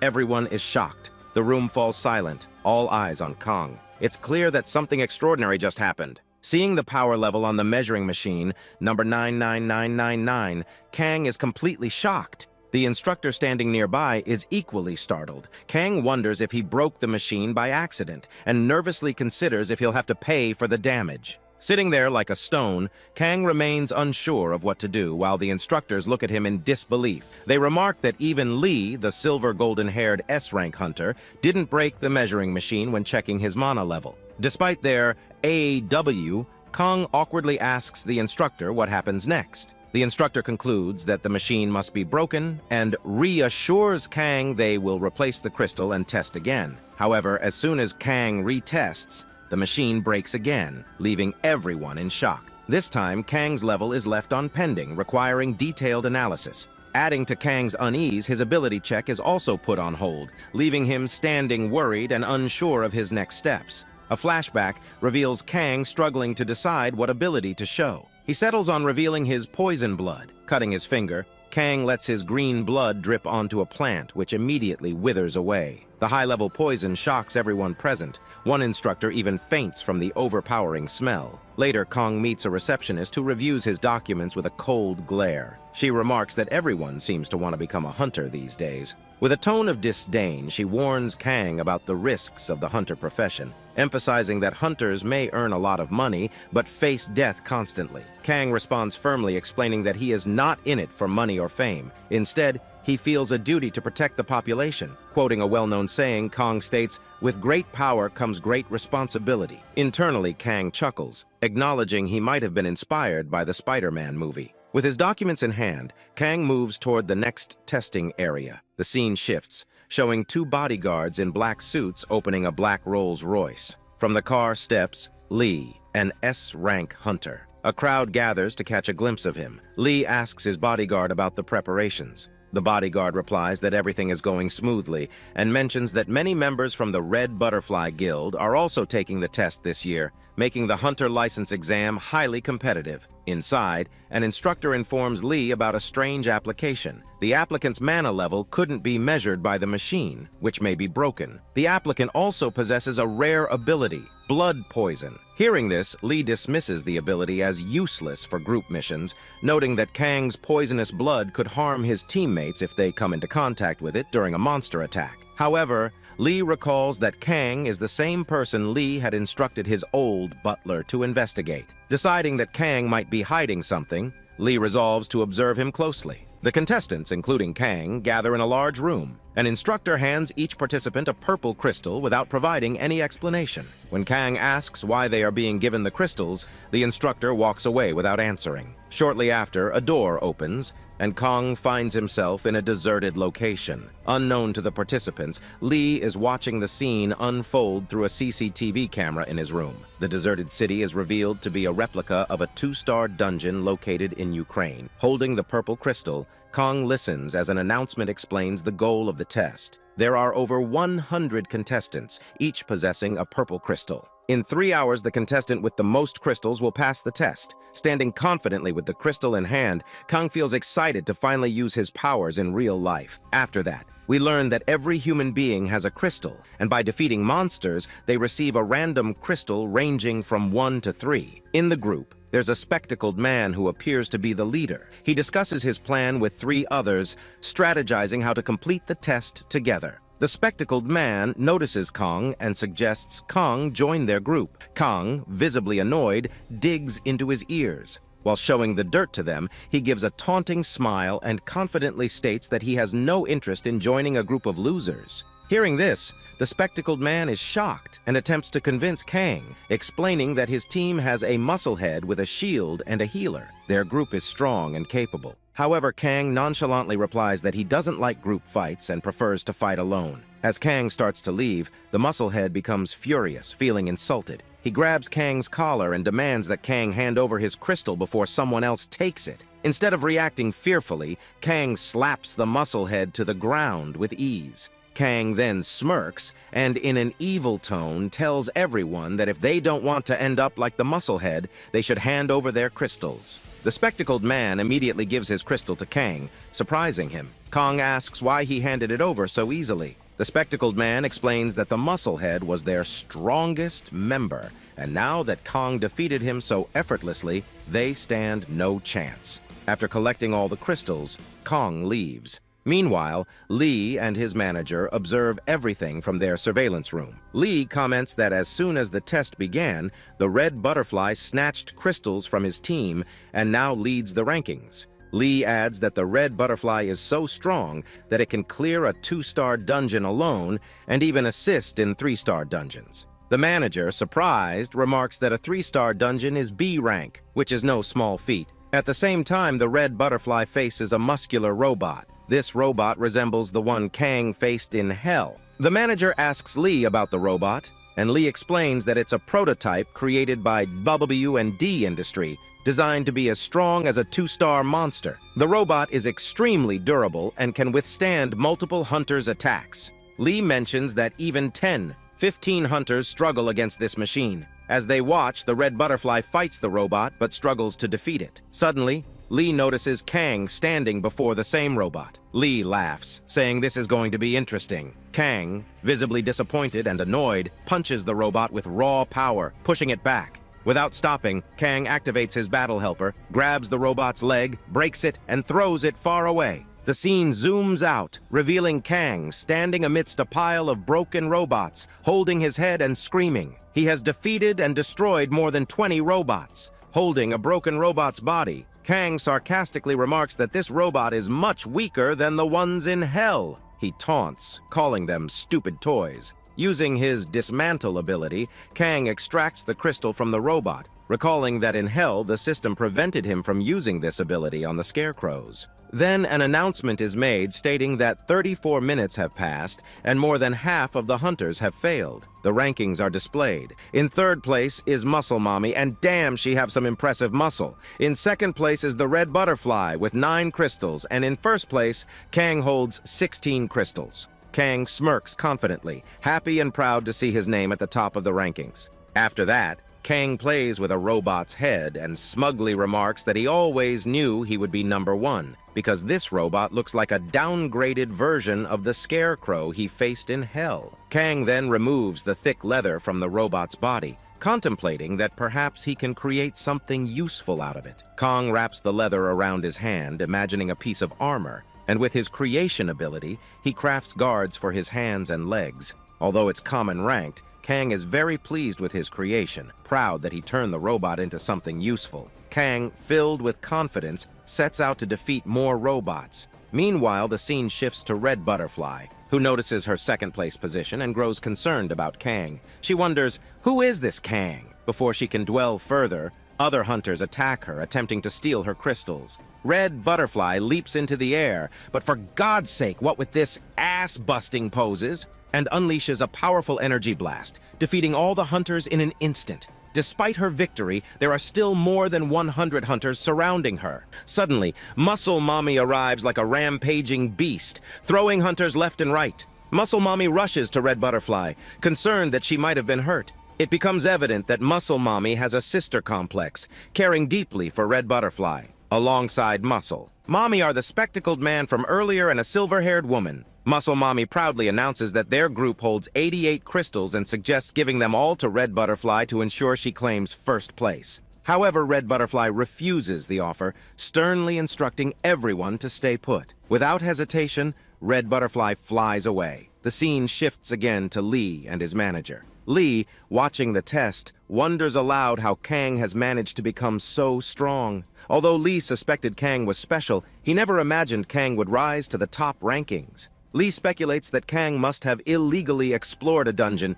because there's no record of Kang's abilities. Despite this, Kang doesn't appear to have a criminal background. Lee, thoroughly intrigued, likens Kang and Red Butterfly to toys in a game. He looks forward to the clash between them. Meanwhile, Kang, hungry and exhausted, contemplates eating the leather he took from the robot. The moment he bites into it, disgust takes over, and he vomits immediately. Kang laments that his brain is acting strangely. Suddenly, he senses someone approaching at high speed. It's Red Butterfly, who attacks like a bumblebee. Kang easily dodges the attack. Red Butterfly assumes a battle stance and questions if Kang is alone or has a team. Kang, with a confident smirk, lies that he has 150 lackeys waiting for his command. Red Butterfly pauses, sees through the bluff, and confirms that Kang is alone. With a serious tone, Red Butterfly declares that she'll enjoy this fight. She activates her martial arts and charges at Kang. Kang quickly realizes that Red Butterfly is level 14, while he is only level 7. Despite being 7 levels behind, Kang prepares to fight. Red Butterfly launches a powerful punch at Kang,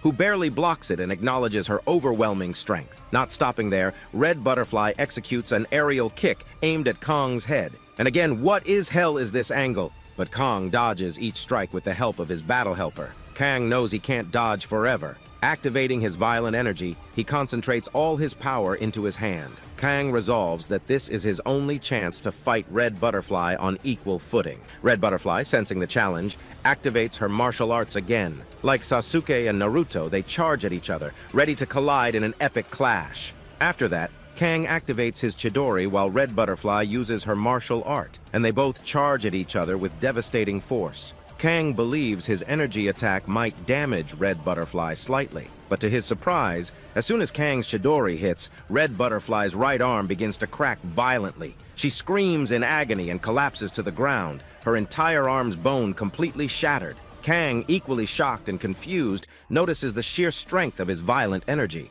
Red Butterfly, though barely managing her pain, sits upright. Kang, with a smirking demeanor, demands that Red Butterfly hand over her crystals. Begrudgingly, Red Butterfly complies, giving all her crystals to Kang. Before Kang can celebrate, a booming scream interrupts him from behind. Muscle Mommy bursts onto the scene, throwing Kang away effortlessly. Kang, still recovering from the impact, is stunned to see that Muscle Mommy has arrived alongside a spectacled man, who is revealed to be Red Snake. Muscle Mommy rushes to Red Butterfly, showing deep concern, while Red Butterfly angrily glares at Kang. Despite her injuries, Red Butterfly tries to defend her honor, but Muscle Mommy doesn't want to hear anything. Instead, she screams at Kang, calling him a bastard and demanding to know why he hurt Red Butterfly. Kang, already irritated, retorts by calling Muscle Mommy the real bastard in this situation. But before the argument escalates further, an important announcement is made. The test is over. Kang, visibly annoyed, listens to the rankings. Yu Tang takes third place, with Kang in second, holding 69 crystals. Red Butterfly secures first place with 88 crystals. Kang, disappointed, quickly realizes that Muscle Mommy gave all her crystals to Red Butterfly before the test ended, ensuring her victory. While Muscle Mommy beams with pride at her accomplishment, Red Butterfly looks defeated and frustrated. Kang, feeling betrayed, holds his face and confronts Red Butterfly. He scoffs, accusing her of cheating, and remarks that he thought she was an honorable warrior. However, she tries to defend her actions, claiming it's a misunderstanding. Kang turns away, telling her to forget it. But as he walks off, Muscle Mommy stops him, continuing to berate Kang. She accuses him of being evil and demonic for breaking Red Butterfly's arm and leaving without apologizing. Kang, struggling to control his temper, tries to ignore her. However, Muscle Mommy's insults escalate, pushing Kang's patience to its limit. He reflects on the unfairness of the situation. Red Butterfly attacked him first, trying to steal his crystals,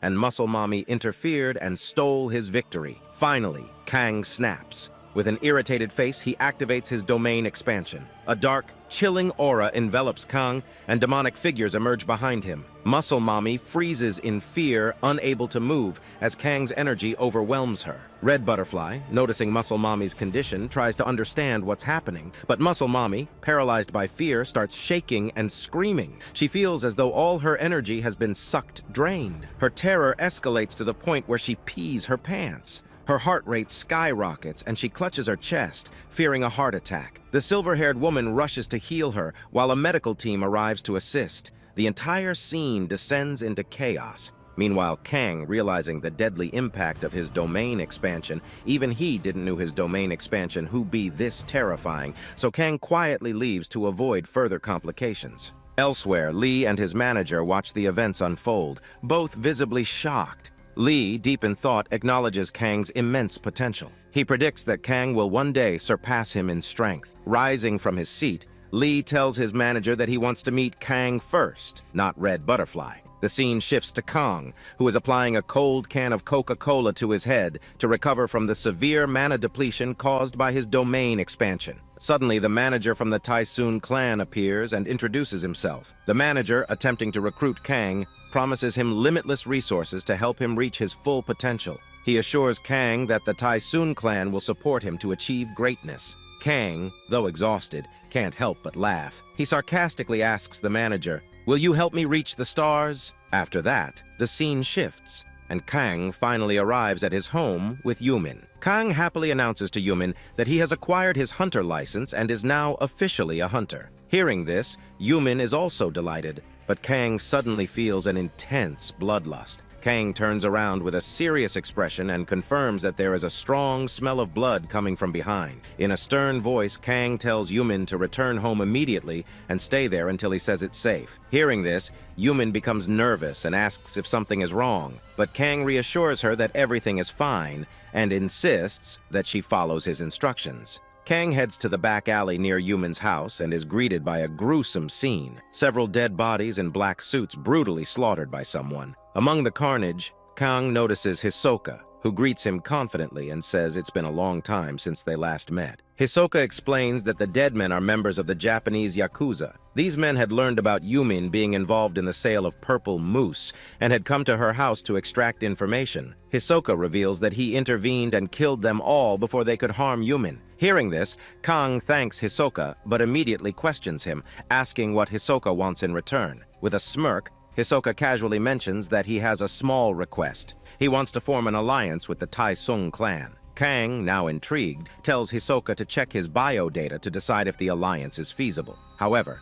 Hisoka looks startled and reveals that he couldn't find any information about Kang's past. It seems someone has erased everything related to Kang. Hisoka explains that Kang's hunter status was 0. He had no ability, no connections, and no affiliation with any major organization. Yet, Hisoka is baffled at how Kang came into possession of an S-rank crystal. Hearing this, Kang is equally dumbfounded, unable to recall how he acquired such a rare item. Suddenly, the system notifies Kang that an outside entity wants to kill him. Before Kang can process this, Hisoka launches a swift attack with a knife. Kang barely dodges, but the force of the attack creates a massive shockwave in the background. Kang immediately realizes the gravity of the situation. Hisoka isn't joking. This is a serious fight. Kang throws a light punch at Hisoka, but the impact generates a shockwave. Hisoka notices that Kang is wearing equipment created from the android battle robots Kang had faced in Hell. Kang tenses up and warns Hisoka in a grave tone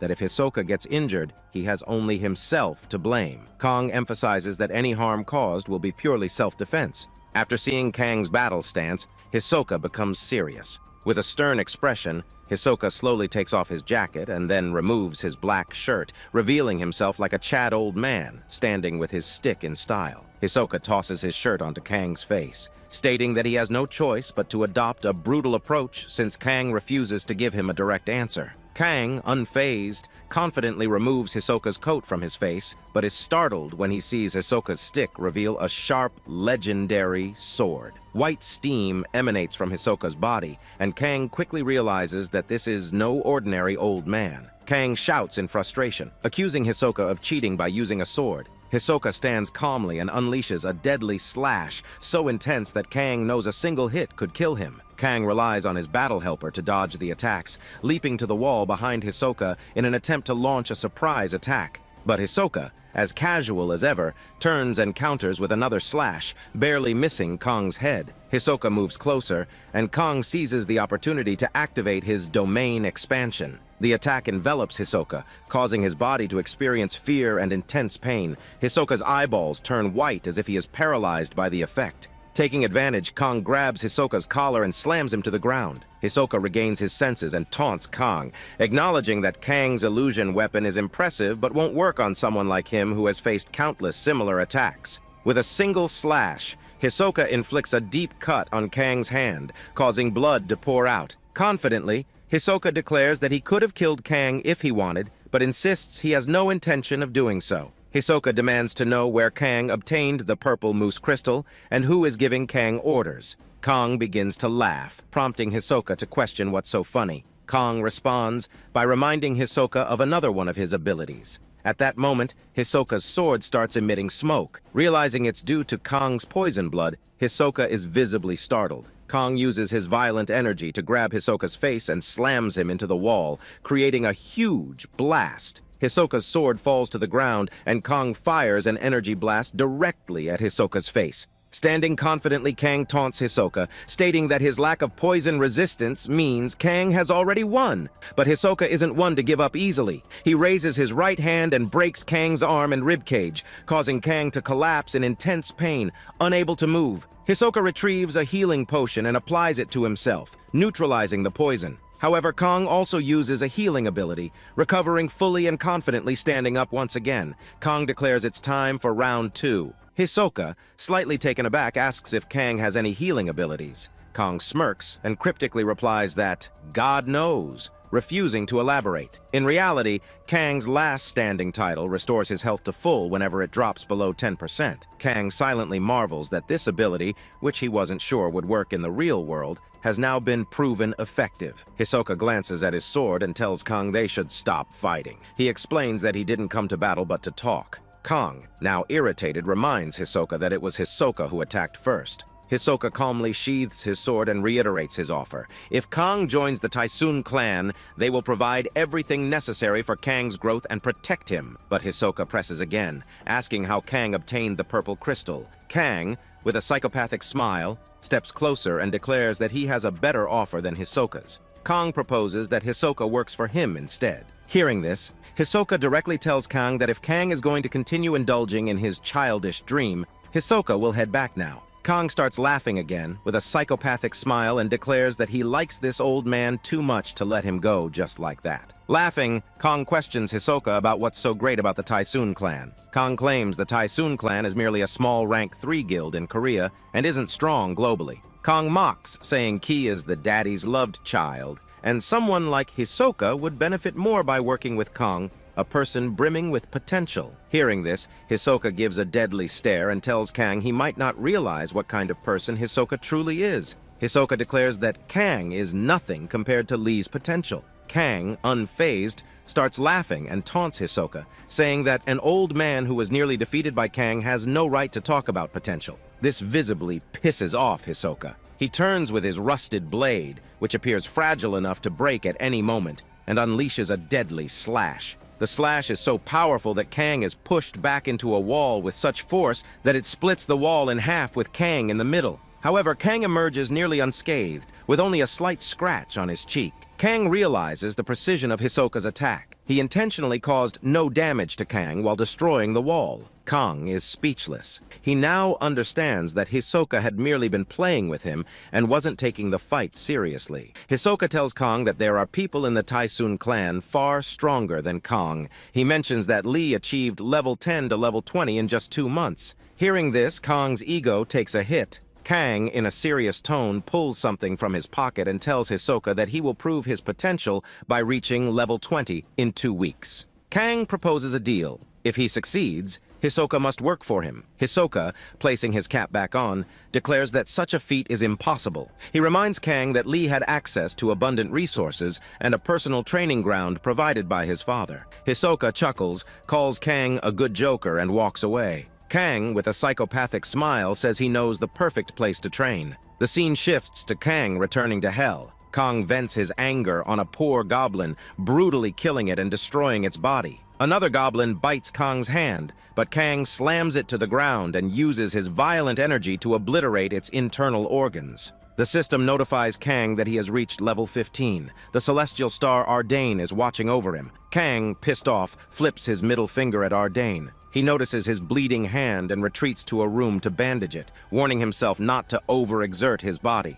Suddenly, Rainer appears from behind and lovingly places a straw on Kang's injured hand, drinking his blood. Rainer mockingly tells Kang that he should injure himself more often since fresh blood tastes better. Kang is frustrated but also satisfied when he looks around and sees he has slaughtered hundreds of goblins, creating a mountain of bodies. Kang thinks about how easily he is defeating goblins, but acknowledges that the red-capped goblin is different. At that moment, Kang feels a strange, eerie presence behind him. He turns to see the red-capped goblin approaching. The goblin's hand, destroyed by Kang's poison blood, now has a replacement metal hook. The goblin looks at the pile of dead goblins and begins to cry in pain. Kang, surprised, wonders if the goblin actually has emotions. The red-capped goblin's grief quickly turns into rage and it starts screaming at the sky. Kang realizes he has truly pissed off the red-capped goblin and prepares for battle. He ties 3 poison darts in his hands, thinking how he never imagined a monster could grieve. The goblin,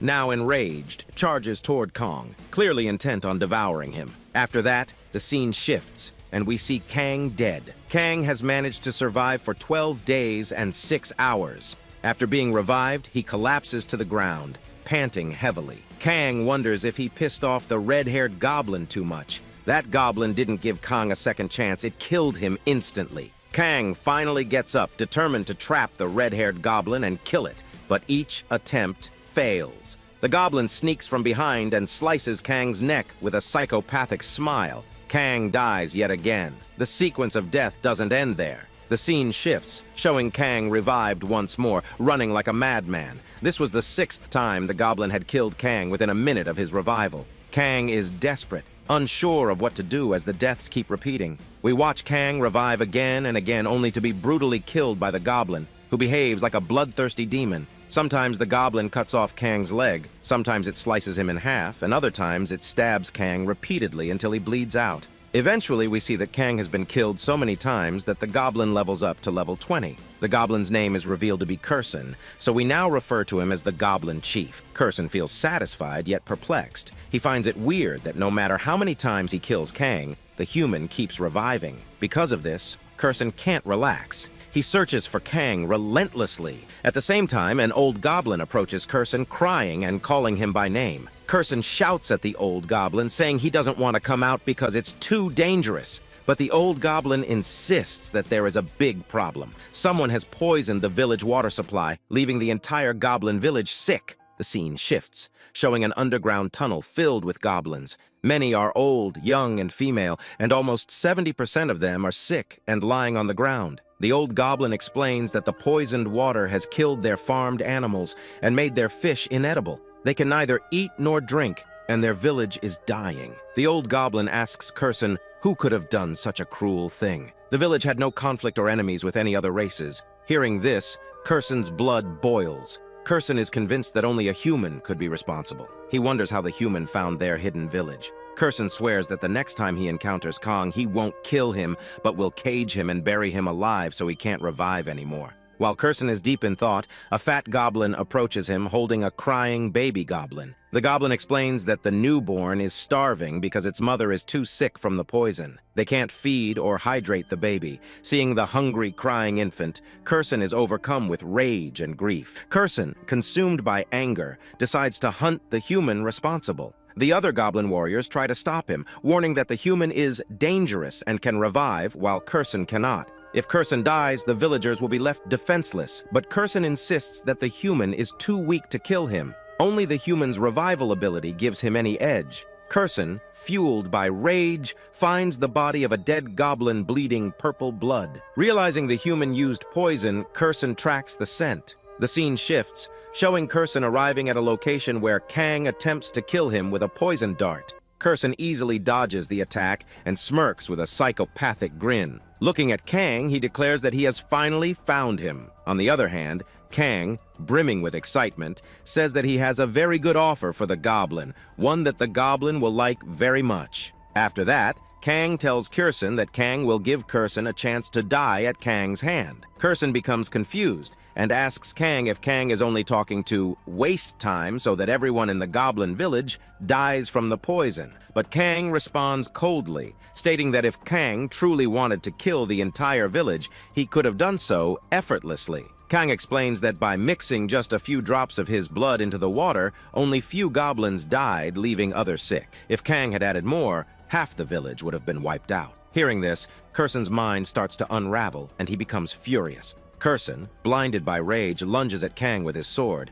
but Kang grabs the sword barehanded and, with a psychopathic smile, threatens Curson. Kang doesn't care about Curson's family. Kang just wants revenge. However, Kang warns Curson that if Curson continues chasing Kang like a madman, even Kang doesn't know what horrors he might unleash on the goblin village next time. Hearing this, Kursen's body loses all strength. His world turns upside down. Kursen finally collapses to the ground, overwhelmed by despair. He begs Kang to leave his family alone, throwing his sword at Kang's feet and bowing his head. Kursen pleads, saying Kang can kill him if he wishes, but he must spare the village. Kang appears to agree. He bends down to pick up Kursen's sword, but it was all a trap. Kursen kicks Kang hard, sending him flying. Kursen grabs the sword and stabs Kang in the stomach. However, this time Kursen doesn't kill Kang outright. Instead, he tortures Kang, slowly puncturing his body. Kursen slashes Kang's leg, fingers, and eye, leaving him in excruciating pain. He stabs Kang's intestines, mocking him, saying he will make Kang suffer just as much as Kang made his family suffer. But suddenly, Kang begins laughing maniacally and calls Kursen a fool. Kang taunts Kursen, saying he should have killed him instantly. At that moment, Kursen realizes that Kang's health is restored due to the last man standing title. Seizing the opportunity, Kang grabs a poison dart and punches Kursen in the stomach. The poison weakens Kursen significantly. Taking advantage, Kang grabs Kursen by the neck and smashes him into a wall. Kang, now resembling a mad demon, begins to relentlessly beat Kursen. Kursen's entire body is broken and battered. Kang steps back and smirks, mocking Kursen for his overconfidence. Kang declares that Kursen underestimated Kang's strength. He then delivers a devastating kick to Kursen's face, breaking his vocal cord. Kursen, now utterly weakened by the poison and the beatings, collapses. Kang picks up another poison dart and, with a creepy tone, tells Kursen that unlike Kursen, Kang will not be careless. Kang plans to kill Kursen in one move. Hearing this, Kursen starts crying. This time, Kursen genuinely begs for his life, repeatedly pleading with Kang not to kill him. Kursen reveals that his body is blessed, and if he dies, the entire village will also perish. Kang, however, shows no remorse. Instead, his demonic smile widens. He sarcastically asks Kursen if killing him would mean gaining experience points from the death of the entire village. Hearing this, Kursen's condition worsens. He realizes that he has underestimated Kang's savagery. Kang's psychopathic smile becomes even more unnerving. Finally, Kang kicks Kursen's neck, severing it, and kills him instantly. Kursen's headless body collapses, marking the end of the Goblin Chief. And damn, I must say even now it's hard to tell who the real villain and real hero of this story are. Kang's brutality knows no bounds. After that, the scene shifts, and we see Kang standing on a mountain, spreading his arms wide, enjoying the view of the destroyed city with a satisfied smirk. The system notifies Kang that he has completed the quest, and his level has increased by 4 to 5 at once. This indicates that Kang has either gained a huge amount of experience points by killing the Goblin Chief, or by the Goblin Chief's death triggering the demise of his entire village. In reality, the entire Goblin village has perished, and Kang has gained experience points for all of them simultaneously. But Kang doesn't give a shit. He remains unbothered by the tragedy of the Goblin village. Kang casually sits on the lifeless body of the Goblin Chief when Rainer appears from behind. Rainer, beaming with joy, says she had a great sleep and is now starving. She cheerfully tells Kang that she wants to drink his blood. Meanwhile, Kang, brushing her off, says he's in the middle of doing important work. Kang begins pondering why this goblin was so much stronger than normal goblins. Although the Goblin Chief was level 20, his power far exceeded that of a typical goblin of the same rank. As Kang examines the goblin's body, he notices a strange, ancient language inscribed on the goblin's hands. When Kang touches the ancient markings, the letters start to float in the air. Kang, now intrigued, watches as a large black ball forms from the ink-like substance. Suddenly, the ball begins to spin, creating a powerful tornado. Kang's surprise intensifies, but things take a terrifying turn when a sharp black nail emerges from the dark sphere and pierces Kang's hand. The nail enters Kang's body, and he feels excruciating pain as though every nerve in his body is being torn apart. For 5 agonizing minutes, Kang writhes in pain, clutching his hands. Finally, when the pain subsides, Kang looks at his palms and notices the mark has changed. The system notifies Kang that he has absorbed a piece of the shattering star power Gaul. Kang racks his memory and recalls that Gaul is the same purple celestial figure that resembled a demon. The system also notifies Kang that he has unlocked a new, legendary skill called Familiar. Kang is intrigued but confused. He sits there, pondering the meaning of this new skill and its potential. The scene shifts back to Earth, and we see Yumin sleeping peacefully on her bed like a princess. However, her face reflects sadness and frustration. Suddenly, Kang's voice echoes, calling out to Yumin. Startled,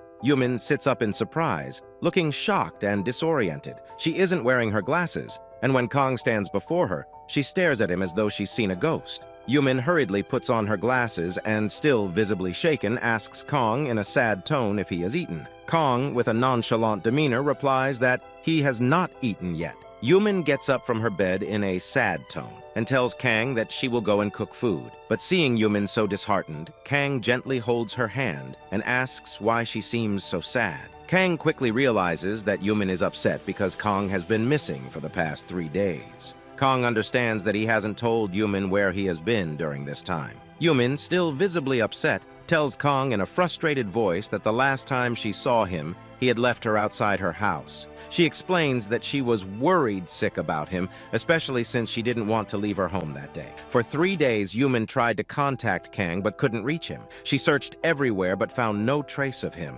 Yumin admits that she's been noticing weird things related to Kang lately. Whenever Kang disappears, Yumin feels scared that he may never return. As she says this, Yumin begins to cry uncontrollably. She throws Kang's hand away and starts screaming at him in frustration. Yumin demands that Kang tell her everything, where he disappears to and all the secrets he's been hiding from her. Kang forcefully holds her shoulders and asks Yumin to calm down. He promises her that he will explain everything. Pulling her close to his chest, Kang tries to comfort her, but this action makes Yumin shy. Kang, realizing how awkward the situation is, becomes flustered and quickly lets go of her. After this, Kang tells Yumin his entire story. He explains how his ancestral pendant transported him to another world, a place that was akin to hell. He shares all the horrors he faced and the struggles he endured. Hearing this, Yumin's sadness intensifies. She asks Kang if the next time he disappears, there's a possibility he won't return to Earth. Kang, with a serious look, admits that there is indeed a chance he might not come back. He confidently adds that death is also a real possibility. But with steadfast determination, Kang tells Yumin that no matter how long it takes, he will always return to Earth, just for her. Kang holds Yumin's hand firmly and tells her that he wants her to be his lighthouse when he comes back. He then proposes to Yumin, expressing his deep feelings. Hearing this, Yumin's face lights up with happiness. She leans into Kang's shoulder with her entire body, overwhelmed with emotion. Suddenly, Yumin takes off her glasses and looks at Kang with a cute, seductive smile. In a playful voice, she tells Kang that she is ready to become his lighthouse. In fact, Yumin cheekily says she wants to become Kang's charger. She promises that whenever Kang returns from hell, she will recharge his body. Kang becomes nervous and backs away, awkwardly telling Yumin that she shouldn't be so close because she hasn't showered yet. Kang adds that his body might smell bad too. Yumin, playfully ignoring him, suddenly falls asleep on Kang's lap with a cute smile. With her eyes half closed, in a sedative tone, she tells Kang that in face she herself haven't showered yet. Yumin teasingly asks if he wants to shower with her. Hearing this, Kang becomes extremely nervous and shy. Well, we all know what happened after that in the shower. The next day, Kang wakes up after what he calls a good night's exercise. As soon as Kang comes downstairs, he notices that Hisoka is waiting for him outside. Kang, with a confident smile, gets into Hisoka's car and boasts that he has reached level 20 in just 2 weeks. Hearing this, Hisoka doubtfully replies that it's hard to believe Kang achieved such a feat because there's no way to verify it right now. Kang understands that Hisoka is making excuses to avoid admitting Kang's progress. Suddenly, Kang taunts Hisoka, telling him that from now on, Kang will increase the price of crystal mousse by 15%. Hearing this, Hisoka gets furious and glares at Kang with deadly eyes, saying that Kang cannot do this. But Kang, with a taunting smirk, summons a crystal mousse in his hand and asks Hisoka if he knows what a monopoly is. Kang explains that he owns the entire supply of crystal mousse. If Kang wishes, he can stop selling to Hisoka and instead sell to someone else. But Kang says he likes the old man, so he's offering to sell it to Hisoka, leaving Hisoka with no other option but to buy it from Kang. Hisoka tells Kang that he is already selling crystal mousse to Kang at 15% above the market price, and now Kang is demanding an even higher price. Hearing this, Kang responds with a smug smile that if Hisoka isn't willing to agree, there's no other choice. They won't do business anymore. Saying this, Kang snaps his fingers and retrieves the crystal mousse back into his inventory. Hisoka, however, is clearly unhappy. Suddenly, Kang throws something at Hisoka's hand. Hisoka looks down, and his eyes widen in shock. A legendary ring is now on his finger. It's no ordinary ring. This artifact will double Hisoka's senses. For someone like Hisoka, who heavily relies on his senses, this is a game changer. Kang slyly asks Hisoka if Lee has ever given him a gift like this. Hisoka hesitates and then replies, "No." Kang smiles even wider and says that perhaps the more time Hisoka spends with Kang, the more he will realize that Kang is far more valuable than Lee. Hisoka, still processing, starts to think. He acknowledges that while working for Lee, he hasn't experienced any personal growth. Yet, Kang is casually handing him legendary items. It's hard for Hisoka to ignore the potential benefits. Meanwhile, Kang grins to himself, and the scene reveals the true purpose of the ring. It's not a mere gift. The ring has a pair, and Kang possesses the other one. Through this pair, Kang can track Hisoka's location and even reduce Hisoka's power by 50%. This isn't generosity, this is strategic manipulation. Well, damn, I must say Kang really knows how to play the game. The scene shifts, and we see Kang and Hisoka facing each other in a ring. Hisoka declares that because Kang claims to have reached level 20, Hisoka will test this claim himself. But as the fight begins, it becomes clearly one-sided. Kang throws several punches and kicks, trying his best to land a hit, but Hisoka dodges everything with ease. Finally, Hisoka becomes serious and delivers a devastating punch that creates an explosive blast, sending Kang flying backwards. Despite the power of the punch, Kang barely takes damage. His wounds begin to heal instantly. Seeing this, Hisoka's curiosity deepens. He asks Kang about the secret of his regenerative ability,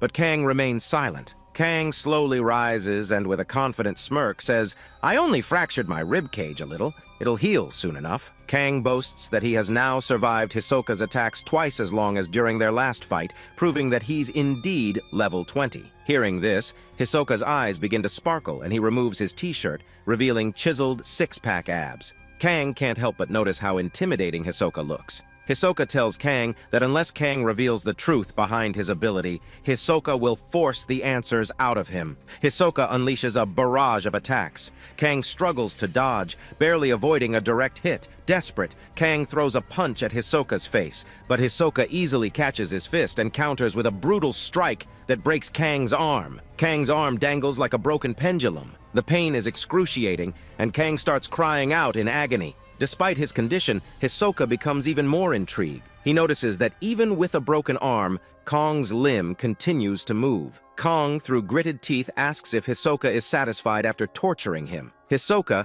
now serious, replies that Kang must build a reputation if he ever hopes to be compared to Lee. Hisoka reveals that he has already made arrangements for Kang to clear an official dungeon, pushing Kang closer to the spotlight of Hunter Society. After that, the scene shifts, and Kang arrives at a hill station, still frustrated because he has no desire to raid a newbie E-rank dungeon. But if Kang wants to build his reputation, he knows he must start somewhere. As Kang stands there, a woman in a yellow dress approaches, ringing a loud bell. She announces to everyone that the person raiding today's dungeon has arrived. The woman, clearly drunk, introduces herself as Noel, the supervisor for the dungeon raid. The smell of alcohol from Noel's breath makes it difficult to breathe for the newbie hunters. Noel starts explaining the basics, but her slurred words make the instructions unclear. Then Noel stretches her arms, and goddamn, why the hell all the women in this story is so hot? Back to story. Though we see Noel is a little drunk, informs the group that she is a B-rank hunter. She warns everyone that if they don't follow her commands, things will get ugly. Noel explains that this is an E-rank dungeon with a jungle theme. Dungeons are unpredictable and their terrain can vary: lava, water, Oregon, even deadly void lands. However, today's dungeon is supposed to be simple. But suddenly, Noel vomits violently in the middle of her explanation, leaving Kang baffled. After Noel regains her composure, she instructs the newbie hunters to introduce themselves. The first is Park Seo-moon, a 2-star hunter. 2 girls follow, identifying themselves as 1-star hunters. Lastly, a small boy in glasses introduces himself as another 1-star hunter. Kang, observing the group, thinks they seem underwhelming. When it's Kang's turn, he introduces himself as a 1-star hunter. As soon as Kang introduces himself, Noel's expression changes. In a flash, she appears directly in front of Kang, scrutinizing him. She examines his face and body with intense focus. Noel mutters that Kang looks familiar, but her hangover clouds her memory. Noel asks if Kang has brought any equipment. Kang pulls a normal-looking stick out of his inventory. This infuriates Park Seo-moon. He throws his bag down, revealing an arsenal of weapons, and shouts at Kang, demanding how Kang plans to fight monsters with a stick. Park Seo-moon pulls out a huge sword and places it near Kang's neck, threatening him. But before the situation escalates further, Noel dashes in, grabs Park Seo-moon by the leg, and flings him into the air. He crashes to the ground with a thunderous impact. Noel catches Park's sword mid-air and slams it into the ground next to his face, leaving him so terrified that he nearly wets his pants. In a serious tone, Noel warns Park that it's illegal to draw weapons outside a dungeon and that his aggressive attitude could cause anxiety for others. Park Seo-moon, terrified, apologizes profusely and begins repacking his weapons. Meanwhile, Kang observes the scene with amusement. Kang silently acknowledges that while Noel is not as strong as Hisoka, she is still skilled and formidable. Kang smirks evilly, thinking about how fun it would be to test Noel's limits. At the same time, a dark shadow looms behind Kang. From the shadowy mass, a black liquid begins to seep, slowly taking shape. From within this dark ooze, Curson slowly emerges, ready for something sinister. The scene shifts, revealing a massive door. Noel and the group step forward and enter the dungeon. As they proceed, Noel warns everyone with a serious tone that while the area doesn't look much like a jungle now, the deeper they go, the more goblins they will encounter. Noel pauses to address the newbies, asking if anyone has any idea how to clear the dungeon. Immediately, like an excited child, Meathead raises his hand and confidently states that to escape, they'll need a return crystal. He explains that the return crystal will only appear after killing the dungeon boss. Without it, there is no way out. Hearing this, Noel nods approvingly and commends Meathead. She tells the group that this is a simple dungeon, and goblins are weak monsters. Their task is straightforward: kill the goblins, defeat the boss, and retrieve the return crystal. Noel adds that unless the situation becomes extremely dangerous, she will not intervene. The scene shifts, showing Meathead calling the newbies together. He confidently announces that he has a plan based on his deep knowledge of goblins. While Meathead enthusiastically explains his strategy, Kang silently observes, listening from the sidelines. Meathead elaborates, suggesting that to avoid sneak attacks from goblins, everyone should watch their heads. Moreover, since goblins possess a highly sensitive sense of smell, the group should cover themselves in mud and grass. According to Meathead, this will mask their human scent and make them indistinguishable from the environment. Kang can no longer hold back his laughter and mockingly declares that Meathead's plan is ridiculous and won't work. Already irritated by Kong, Meathead's anger explodes. Like a wild animal, he begins shouting at Kong, accusing him of dismissing his strategy. Meathead, still fuming, justifies his plan by declaring that he got the information from a famous A-rank hunter on YouTube, someone who has killed numerous goblins in dungeons. Meathead insists that the hunter is highly professional and that his advice is unquestionable. Before the situation escalates further, Noel steps in to separate Kang and Meathead.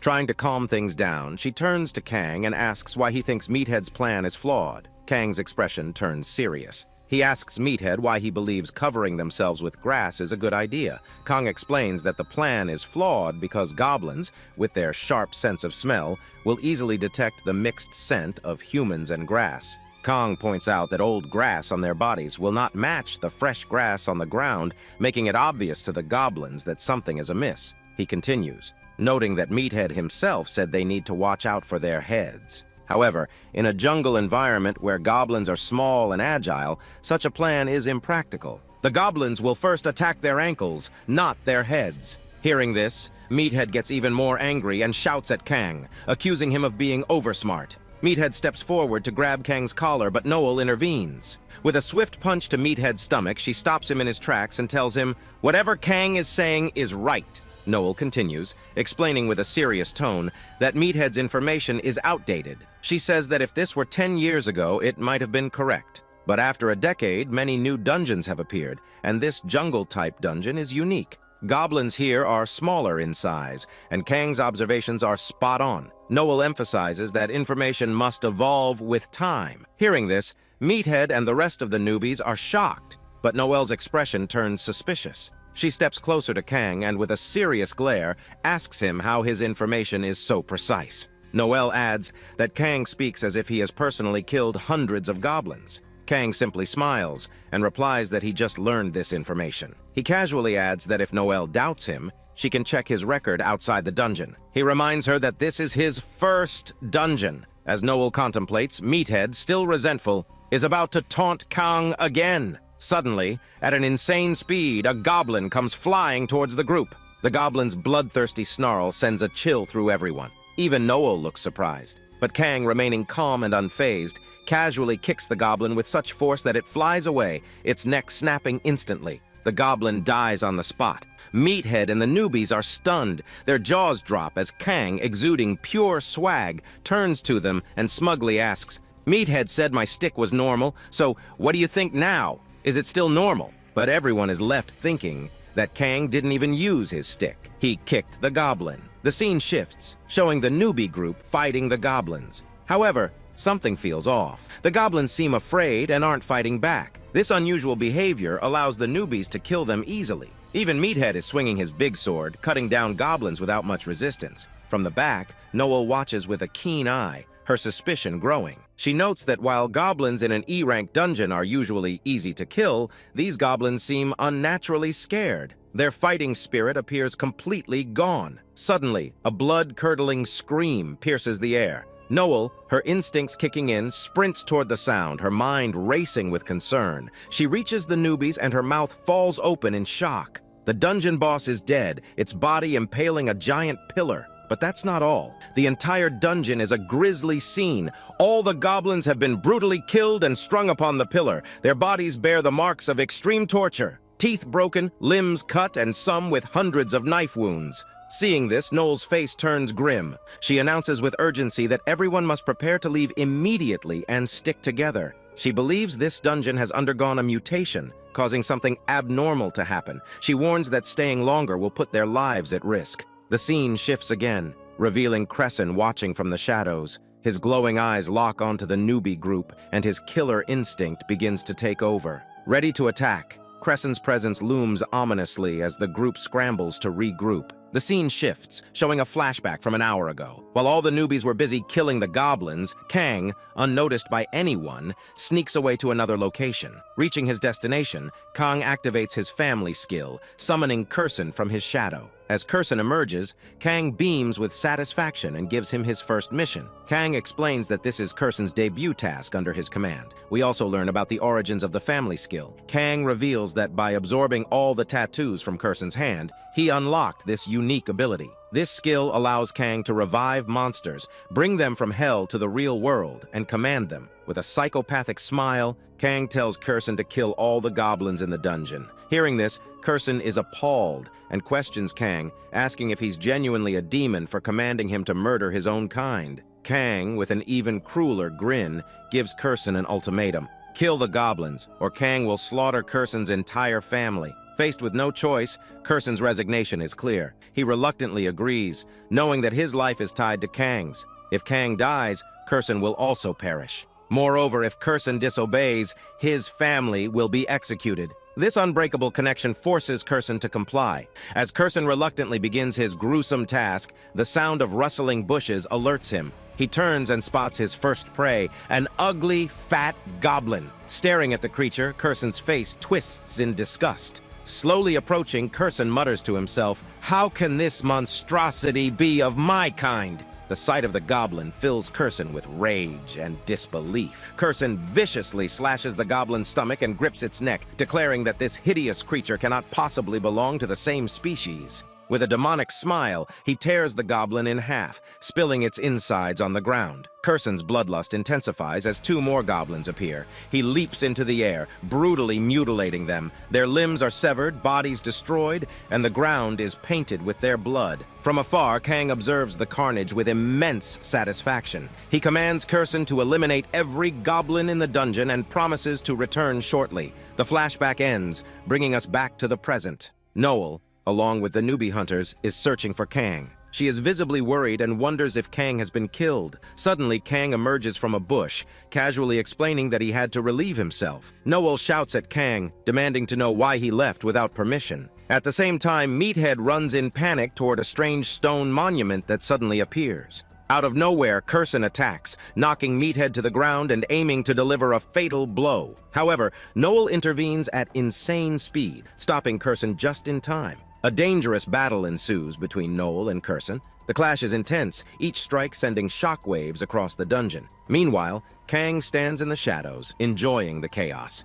With a smirk, he watches as Noel and Curson engage in a brutal fight, entertained by the spectacle. The scene shifts, and the fight between Noel and Curson finally begins, while Kang watches with a mischievous grin, completely thrilled by the chaos. Kang reveals to himself that this fight isn't just entertainment, it's a strategic move to uncover Noel's combat skills. After all, Kang orchestrated this entire setup by using Curson as a pawn to gauge Noel's power. Kang explains more about his family skill. He notes that this ability allows him to give commands to those bound by the skill. However, there's a catch. If the target bound by the skill is of a higher level than the user, like Curson, Kang's control over them becomes limited. Yet Kang has cleverly bypassed this limitation. Since Kang's life is tethered to Curson's, if Kang dies, Curson dies too. And with Curson's family also at risk, Curson is forced to obey Kang's every command. Kang adds that Curson's frustration isn't just from his situation. It's fueled by seeing himself, a goblin, reduced to battling what he perceives as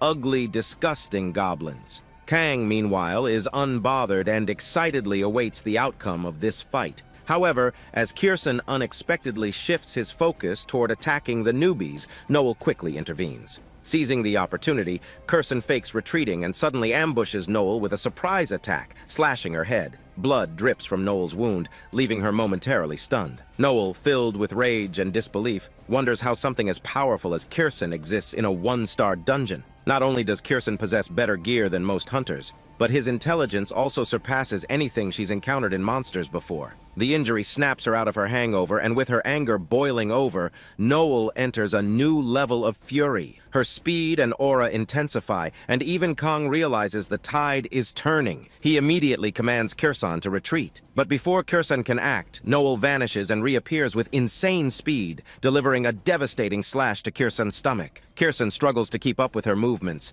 Desperately, Curson uses a smoke bomb and grabs Meathead, holding a blade to his neck. Curson growls, threatening Noel, telling her to drop her weapon or he'll kill Meathead. Noel, frozen momentarily, processes the scene. For the first time in her life, she hears a monster speaking fluently. It isn't just shocking, it's world-altering. This intelligent and articulate goblin is breaking every rule she's known. Noel wrestles with her options. Should she sacrifice Meathead to capture Curson, the anomaly, or does she let him go? With a serious and somber tone, Noel apologizes to Meathead, confusing him entirely. Kang, however, immediately senses what's about to happen. Noel is ready to go all out. At that moment, Kang steps in. With a shockingly powerful throw, he launches a stone using his stick like a baseball bat. The stone hits the tree with enough force to create a hole, knocking Meathead out of Curson's grip. Everyone is left dumbfounded. Even Kang looks at the result in disbelief, pretending to downplay his strength by blaming the stick, saying, "Maybe this stick is too dangerous."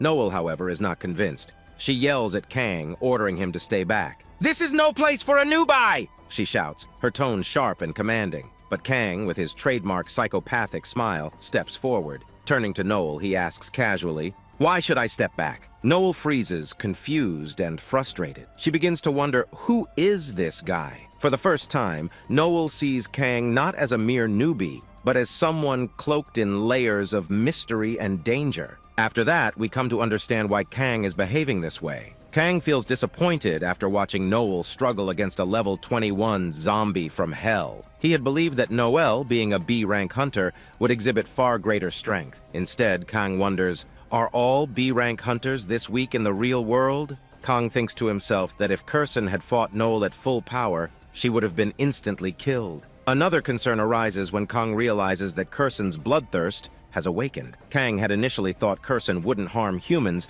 but seeing him press his sword against Meathead's neck made it clear. Curson was fully prepared to kill him. This forces Kang to make a decision to end the situation quickly. Kang then clarifies to Noel in a serious tone that risking Meathead's life just to satisfy her curiosity was irresponsible. He points out that even if she captured the goblin, what would she report to the authorities after leaving the dungeon? If Meathead had died, Noel would have faced trouble beyond her imagination. Hearing this, Noel realizes that her curiosity got the better of her. She lowers her gaze, understanding Kang's words. Meanwhile, Kang commands Curson to tone down his strength in the fight. He picks up a stone, launches it into the air, and swings at it with his stick like a baseball bat, sending the stone flying toward Curson. Curson, shocked, wonders if Kang seriously wants to kill him. The stone narrowly misses, grazing Curson's head. If it had hit, his head would have been blasted apart. Noel seizes this moment to leap forward and attack Curson again. Kang joins in, wielding his stick with precision. He swings at Curson, delivering a blow so powerful that Curson is sent flying back. Noel takes advantage of the opening and jumps to deliver a finishing blow, while Kang warns Curson that Noel is attacking from behind. However, Kang deliberately fights Curson in a way that deflects suspicion away from himself. Despite this, the battle between Noel and Curson escalates into a deadly exchange. Both combatants attack ferociously, though Curson manages to dodge every strike. At one point, Curson notices Meathead stumbling into his path. With a bloodthirsty growl, Curson kicks Meathead hard, sending him hurtling into Noel, knocking her to the ground. This leaves Noel vulnerable, and Curson, like a rabid demon, charges at her, ready to kill her on the spot. Kang, observing the situation, feels Curson's raging bloodthirst. He realizes that Curson has lost all control, and if left unchecked, will massacre everyone. With a commanding voice, Kang threatens Curson once again, reminding him that if he doesn't retreat, Kang will kill Curson's entire family. Left with no choice, Curson activates a smoke bomb and flees.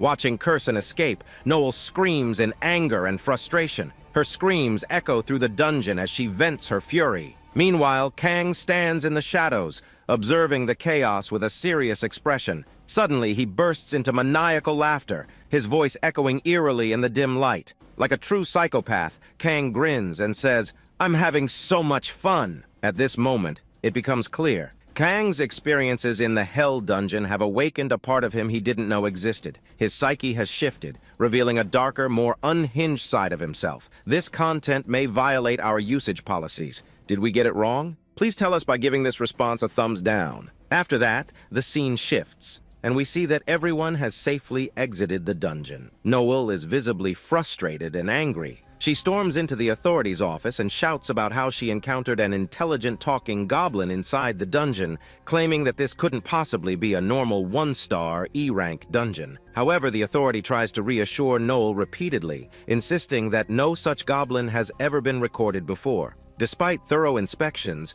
the authorities' manager confirms once again that the dungeon is indeed classified as E-rank, with no abnormalities. Noel grows even more irritated. Out of frustration, she ruffles her hair, revealing its stunning beauty. She sits on a bench, visibly displeased, when Kang suddenly appears with his creepy, evil eyes and greets her with a disturbing hello. Noel is startled and asks Kang, still somewhat shaken, if he needs something from her. Kang responds a bit shyly that it's nothing serious, he was just concerned about her. Noel sighs and admits that the dungeon incident had left her irritated and worried, but she adds that she was happy to meet Kang. She extends her hand for a handshake, which Kang accepts. During the handshake, Kang asks a question with his usual curiosity. He inquires if Noel believes Kang has the potential to clear a 2-star dungeon. Noel carefully observes Kang, her mind wandering back to the talking goblin they encountered. She notes that the goblin seemed even stronger than a B-rank hunter, a level typically associated with a 3-star dungeon. Noel thinks for a moment, then seriously tells Kang that he might indeed be capable of raiding a 2-star dungeon. She hands him her guild card and explains that, in the future, if Kang ever considers joining a guild, he should consider hers. She emphasizes that if Kang wants to unlock his full potential, he will need access to training grounds and resources, things only a big guild can provide. Noel proudly adds that her guild is among the top 3 guilds in Korea. Kang thanks Noel, but politely declines her offer. He explains that he prefers hunting alone in dungeons and finds the process of dividing loot with others to be a hassle. Furthermore, Kang cheekily reminds Noel that she should write a positive review about him, as her review will directly influence his ability to raid higher-level dungeons. At this point, we learn an important fact about new hunters. No matter their rank, every new hunter must begin with a 1-star dungeon. Only after an inspector writes a positive review can they gain the clearance to raid higher-level dungeons. Then, the scene shifts, and we see someone running hurriedly to the research team leader's office. Inside the room, a blonde-haired woman wearing red glasses sits at her desk, looking irritated. The manager opens the door and steps in, holding a report in his hand. The blonde-haired woman immediately shouts angrily at him, reminding him that she had strictly instructed not to be disturbed unless it was an emergency situation. The manager, trying to catch his breath, insists that the information in the report is more than an emergency. Hearing this, the blonde-haired woman grows even more angry and throws her Starbucks coffee onto the table. She warns the manager that if the report isn't interesting and important, she'll throw another cup of coffee at him. The manager, unfazed, places the report directly on the table in front of her. The blonde-haired woman picks up the report with a skeptical glare but soon freezes in shock. She immediately questions the manager, demanding to know if he's 110% sure that the data is accurate and not due to an error. The manager, looking confused and worried, assures her that the report and blood sample were checked multiple times and yielded the same result each time. Removing her glasses, the blonde-haired woman mutters to herself. She says that if this were a 5-star result, it would be interesting. If it were 6-star, she'd be screaming in excitement. And if it were 7-star, she'd tell the manager to shut up because it's not possible. But now, with dead seriousness, the manager tries to explain what's written in the report, only to be interrupted by another employee entering the room. The second employee announces that they've received Kangnam's Ability User Report from the Hunter Association's Awakening Ability Checking Test. This is the same place where Kang had taken his Hunter license exam and where all his reports were previously pending. The employee hands the report to the blonde-haired woman, who places it on the table next to the blood analysis report. On the table, we see 2 reports, one from the Hunter Association and the other derived from Kang's blood. Both reports indicate that Kang's level ranges between 7 and 8. For context, 5-star corresponds to S rank, 7-star to SS rank, and 8-star to the legendary SSS rank. The reports reveal that Kang's health, mana, strength, detox, intelligence,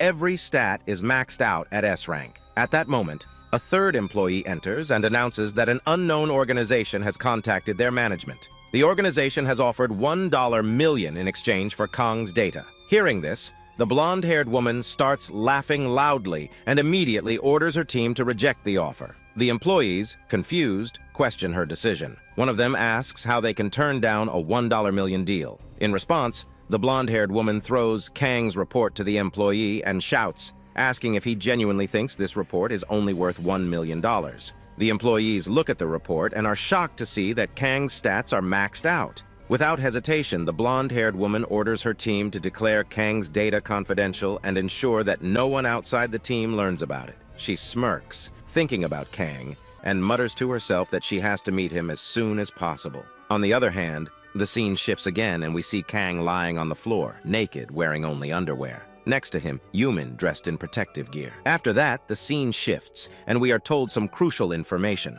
Kang explains that for ability users, the star rating system, also known as the rank system, is very important. If a hunter is 1 star, they cannot level up beyond level 20. Similarly, a 2-star hunter cannot exceed level 30, 3-star hunters max out at level 40, 4-star at level 50, and 5-star hunters cannot surpass level 60. A 5-star hunter is considered S rank, which is ultra rare. Because Kang was initially just a normal 1-star hunter, he believed that once he reached level 20, his progression was complete. When Kang checked his level at the association, he couldn't determine his star rating. This left Kang confused, so he asked Yumin for help. The scene shifts to Yumin holding a big syringe in her hand. She inserts it into Kang's stomach to extract his blood. Kang is visibly concerned and reminds Yumin that his blood is poisonous. However, Yumin reassures Kang, explaining that the syringe is special and acid-resistant. Then we learn something intriguing. The blonde woman mentioned earlier might be Yumin's mother because of their striking similarities.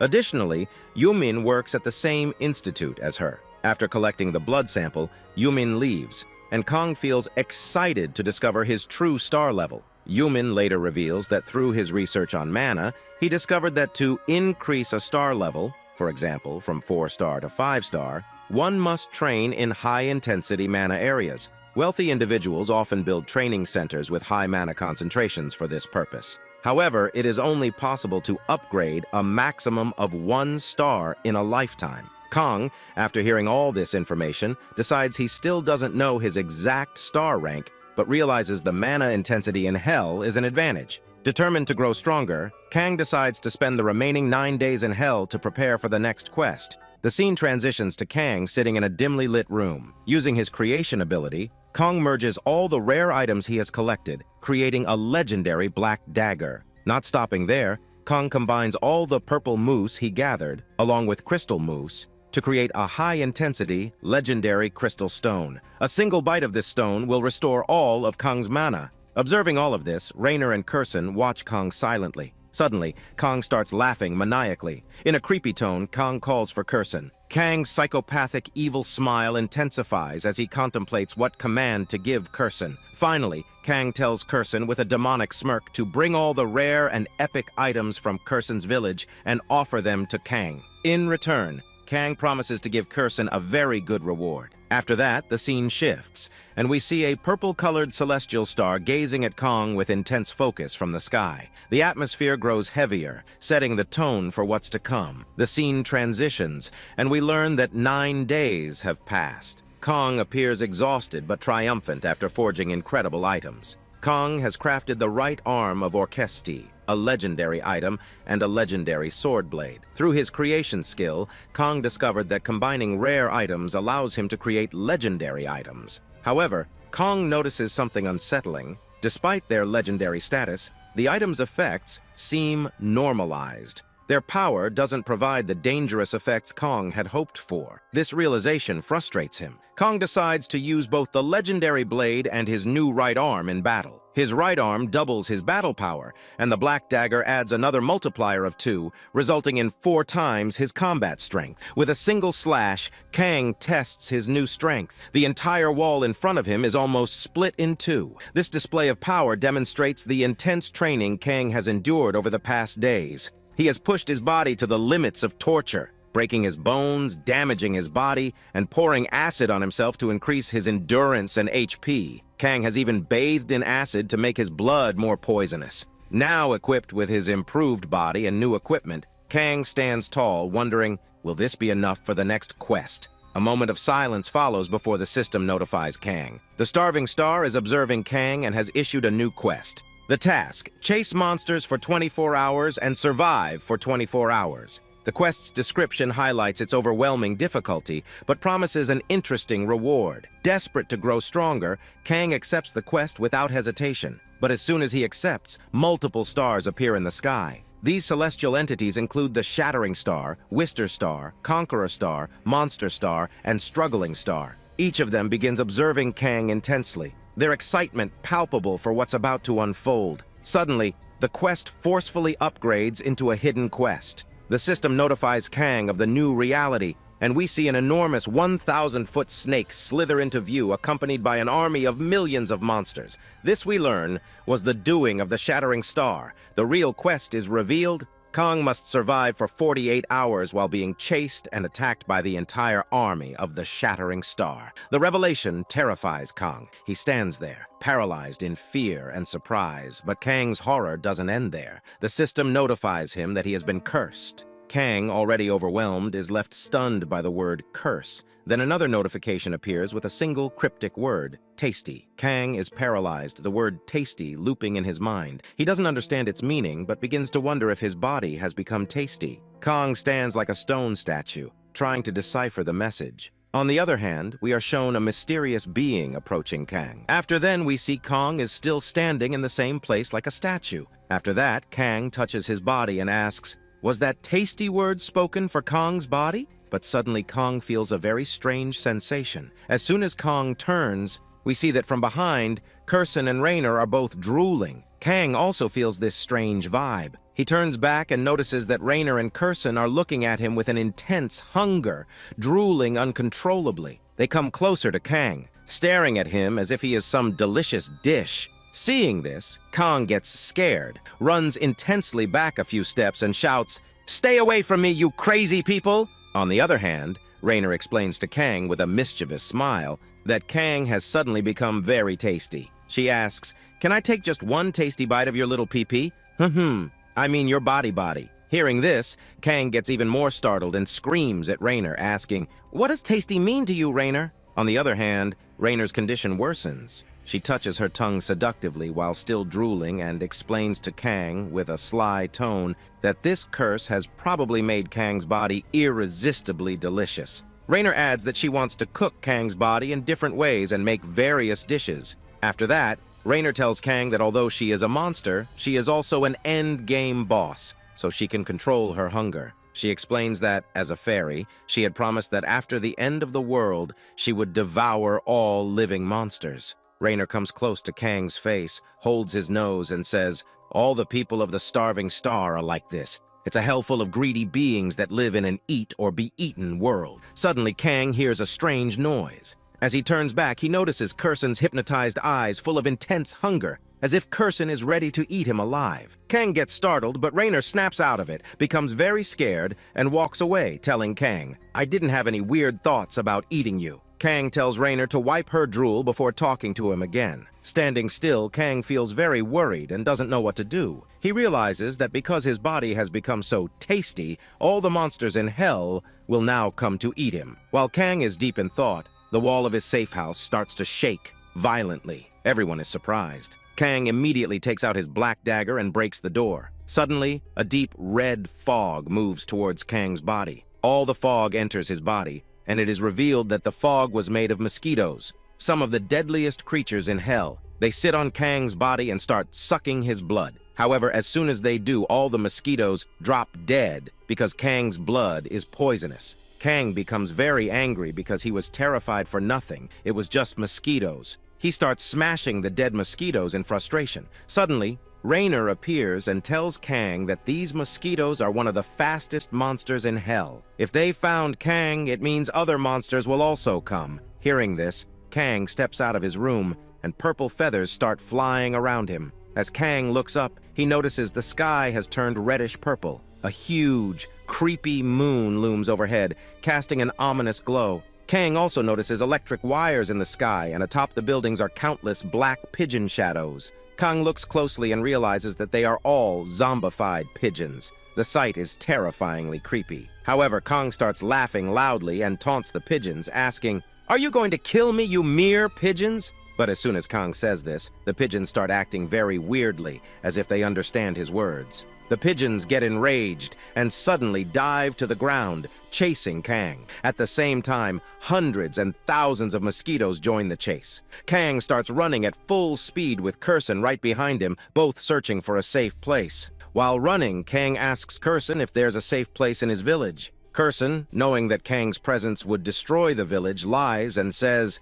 "My village has become very small, and the population has increased." Kang, irritated, replies, "Forget it, I wasn't expecting much from you anyway." As Kang keeps running, he notices a cliff and jumps off, hoping to find safety below. However, as soon as he lands, he sees the ground crawling with monsters, all ready to devour him. Kang quickly realizes that escape is impossible. He takes out his black dagger and prepares to fight. Kang is both excited and ready to kill the monsters, but as he looks closer, he notices these monsters have six-pack abs, strong muscles, razor-sharp teeth, and drool dripping from their mouths. The monsters grab Kang by the arm, bite off his head, and rip his body into two pieces. After that, Kang gets revived and immediately realizes that he won't be able to defeat these monsters. With no other choice, Kang starts running like a madman. Suddenly, a whispering voice speaks in Kang's mind, instructing him to turn right. Confused but desperate,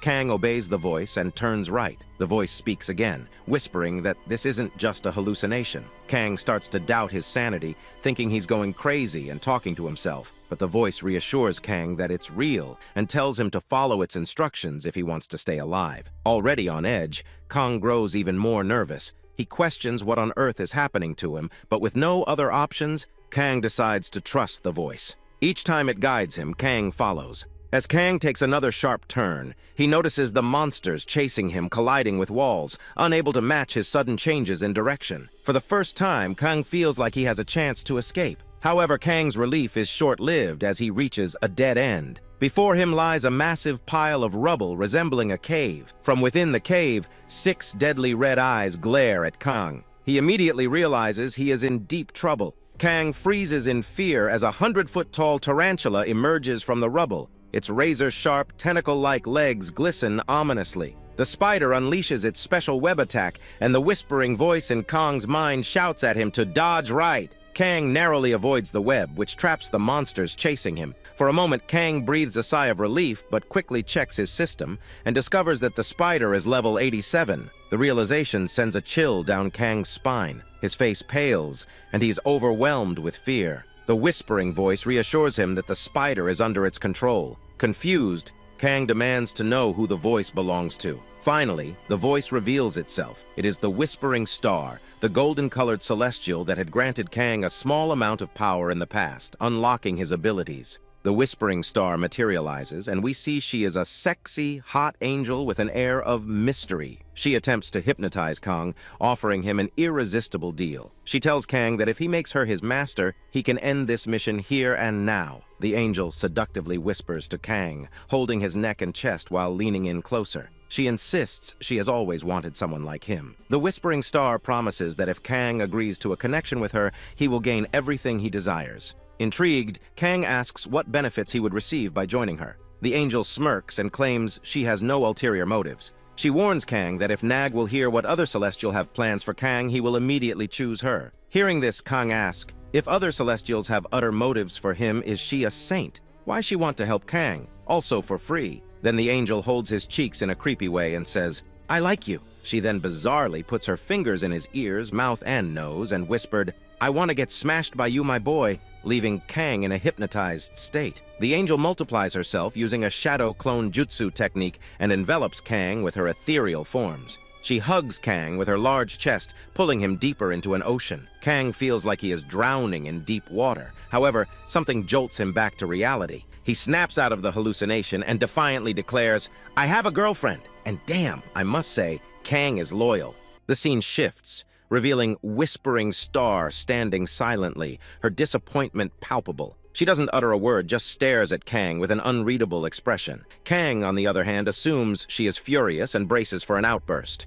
But instead, Whispering Star lets out a sigh, her voice tinged with regret. She comments on how wasteful it is for someone like Kang, with such potential, to have such limited ambition. Her disappointment is evident. With a dismissive glance, she remarks that Kang may only understand the gravity of his errors after enduring 200 torturous defeats at the hands of the monster. She leaves with a flying kiss, saying Kang will definitely call her again. As Whispering Star vanishes, the massive tarantula creeps closer to Kang. Its red eyes glow with deadly intent, and saliva drips from its fangs. Kang, already exhausted and wounded, struggles to stand his ground. Suddenly, he feels a sharp pain in his hand and notices thousands of small tarantulas swarming over his body, covering him in webbing. From above, Whispering Star watches with amusement, giving Kang a sarcastic wave. The huge tarantula stings Kang, paralyzing him completely and binding him tightly in its web. The scene shifts to a dark, web-infested cave where Kurson and Rainer arrive, searching for something.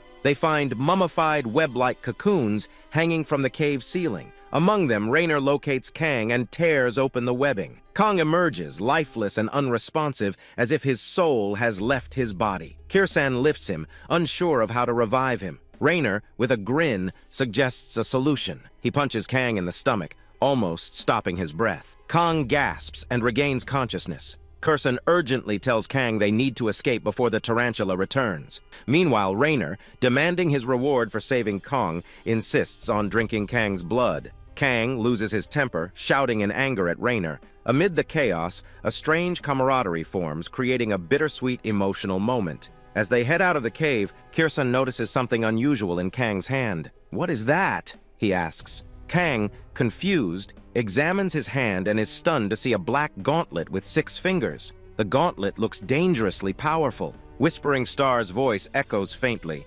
commenting that Kang has completed his toy. Kang becomes serious and pulls a small glass from his inventory, a tool he acquired earlier that lets him check the stats of any item. Upon scanning the gauntlet, Kang is shocked. The gauntlet, once a white legendary item created by Kang, now displays the title Real Legendary Item. Kang realizes that all his previous legendary items were fakes. Seeing the immense power of this weapon, Kang grins with triumph, knowing it multiplies his strength threefold. Unable to contain his excitement, Kang strikes a heroic pose, clutching the gauntlet. Kirsten, watching from the side, mutters to himself that Kang might have lost his mind, possibly infected by Venom's influence. The scene shifts to Venom's monsters, equipped with razor-sharp teeth, hunting for Kang. However, they begin acting strangely, sniffing a delicious scent. Drawn by the smell, they follow it to a dark seaway where a swollen mosquito lands on one monster's neck and bites it. The bitten monster falls, and the other monsters, enraged, devour it. But the mosquito, now full of blood, viciously attacks the remaining monsters, brutally consuming them. The camera pans to the end of the seaway, where Kang stands, surrounded by mosquitoes. One mosquito bites Kang's finger, seemingly establishing a connection. Kang, now in control of the swarm, grins with sadistic satisfaction and declares, "This was too easy." After that, we see that all the monsters are eating each other raw. On the other hand, a swarm of mosquitoes fills their stomachs with Kang's blood and starts injecting it into one another. This causes the venomous monsters to turn on each other and devour one another. Meanwhile, Kang stands confidently, holding a mosquito in his hand, and says with a smirk that his plan is perfect. A cloud of mosquitoes buzzes around Kang, all sucking his blood. Then we are taken to a flashback where Kang begins experimenting with his family skill. Kang explains that using this skill to control a powerful being like Kirsten requires a massive amount of mana. If Kang is summoning or commanding Kirsten, he cannot command anyone else simultaneously. However, Kang discovers that he can control weaker creatures like mosquitoes in huge quantities. Kang realizes that he can either control Kirsten alone or give commands to hundreds of mosquitoes at once. But because Kang is blackmailing Kirsten by threatening to kill his family, he can control both Kirsten and the mosquitoes at the same time. Kirsten, watching this, feels both impressed and disgusted by Kang's methods. However, Kang's clever plan doesn't go smoothly. The mosquitoes suck so much of Kang's blood that he suddenly feels dizzy. Darkness clouds Kang's vision, and he collapses to the ground. Kirsten emerges from the tunnel and immediately lifts Kang onto his shoulder. But as they start to retreat, Kang senses a strange danger. He quickly recovers, pulls out his black dagger, and prepares for a fight. At the far end of the tunnel, Kang sees numerous glowing, bloodthirsty green eyes glaring at him. As the figures come closer, Kang's heart skips a beat. His entire body shivers as the terrifying creatures step into the dim light. A massive horde of soldiers, now turned into zombies, emerges from the darkness. These creatures, once human, are now deadly undead beings. Kang's system immediately alerts him, identifying them as hungry zombies of level 22. To Kang's horror, the system also reveals that these creatures exist in thousands. The zombie commander, a grotesque and imposing figure, commands his army with a roar to devour Kang. Immediately, the zombies and goblins charge toward Kang like a tidal wave of death. Kang reacts quickly, throwing his dagger at the nearest goblin, piercing its head. As the goblin collapses, Kang briefly thinks, "If I destroy the head like in the movies, they'll stop." But to his shock, the zombies don't stop. Even after their heads are destroyed, they continue their attack. The goblin Kang killed, however, had traces of Kang's blood on the dagger. This creates chaos among the zombies as they turn on one another, starting to rip each other apart. Kang, realizing this is his chance, scrambles up a nearby ladder to escape from the tunnel. But the zombie commander notices Kang's movements and screams in rage, calling his underlings idiots. The commander's deafening roar brings all the zombies' attention back to Kang. They stop attacking each other and once again charge toward him. Kang, with adrenaline pumping, races up the ladder. Kang is rushing out of the tunnel with full force, and the commander shouts at all his fellow members to follow him. Kang hurriedly breaks through the top cover of the tunnel and finally reaches the surface of the city. He anxiously waits for all the zombies to emerge from the tunnel. Kang is tense and deeply worried because these zombies are not ordinary. They are trained in martial arts. Kang himself is trained, but these zombies are immortal. Suddenly, a zombie wielding an AK-47 emerges from the tunnel and starts shooting at Kang. To Kang's surprise, zombies also appear from another tunnel, flanking him, and begin firing. Kang is utterly shocked to see that these zombies know how to shoot, and he realizes the dire trouble he is in. If these zombies manage to overwhelm him, Kang wonders how he could ever recover from such a scenario. Suddenly, Kang hears the sound of marching behind him. His heart sinks. Slowly, he turns to look, and his eyes widen in horror. All his courage seems to drain from his body as he sees that he is surrounded. Zombies and venomous monsters glare at him with massive teeth and long, slimy tongues, ready to devour him piece by piece. Kang understands that escape is almost impossible. Checking his system window, he notices there are 46 minutes left, but those 46 minutes feel like an eternity. Kang knows that if the zombies and venomous monsters get to him, they will torture and consume him slowly. The zombie commander commands his soldiers to eat him alive, savoring every moment until no flesh remains. Meanwhile, the venomous monsters begin closing in from behind, eager to devour him. Kang, in a desperate move, pulls out a crystal mousse from his pocket and crunches it. Instantly, an intense surge of mana floods through his body, overflowing with power. Kang activates his domain expansion, releasing an intense shockwave that ripples through the area. The zombies suddenly stop attacking Kang and turn their attention to the venomous monsters, engaging in a fierce and bloody battle. Zombies begin biting into the venomous monsters, while the monsters retaliate, tearing the zombies into shreds. Kang stands back, smiling as chaos unfolds. Kang explains that his domain expansion had injected intensified blood energy into the venomous monsters, amplifying it by 100%. The result? The zombies and venomous monsters turned on each other, leaving Kang untouched. Kang believes this plan will buy him the precious 46 minutes he needs, but suddenly a gunshot rings out from behind. Kang barely dodges the bullet, relying on his sixth sense. Turning, he sees the zombie commander with over 50 trained military soldiers equipped with automated rifles, all aiming directly at him. Kang is confused. Why didn't his domain expansion affect these soldiers? Realization dawns. These soldiers are out of his range. The zombie commander shouts an order. "Pick up your rifles and fire hard on him!" Before the soldiers can act, an intense slash echoes through the air. In a single strike, Curson appears and decapitates all the zombies in one swift motion. Curson turns to Kang with a cocky smirk and says, "You can save the thanks for later." Seeing Curson, Kang's heart swells with joy as though reliving a personal victory. In Curson's hands is a massive black scythe, a legendary weapon forged by Kang himself. The scythe has a unique ability. It actively tracks and kills enemies Curson targets. After eliminating its foes, the scythe returns to Curson like Thor's Mjolnir. With a devilish grin, Curson confidently swings his scythe, emitting an aura of menace. Together, Kang and Curson prepare to face the next wave, ready to unleash chaos. After that, Curson kills all the zombies in a single slash and stands in a heroic pose, imitating Kang. On the other hand, Kang looks behind and thinks that finally, Curson is also adopting Kang's personality. But the zombie commander doesn't like this at all. The zombie commander picks up the gun of his dead comrade and starts shooting at Curson again. However, the gun freezes due to Curson's black scythe. Taking advantage of this, Curson cuts the commander's hand and gun in half with a single swing. Not only that, he kicks the zombie commander with a powerful blow. Kang watches as Curson kills the zombies one by one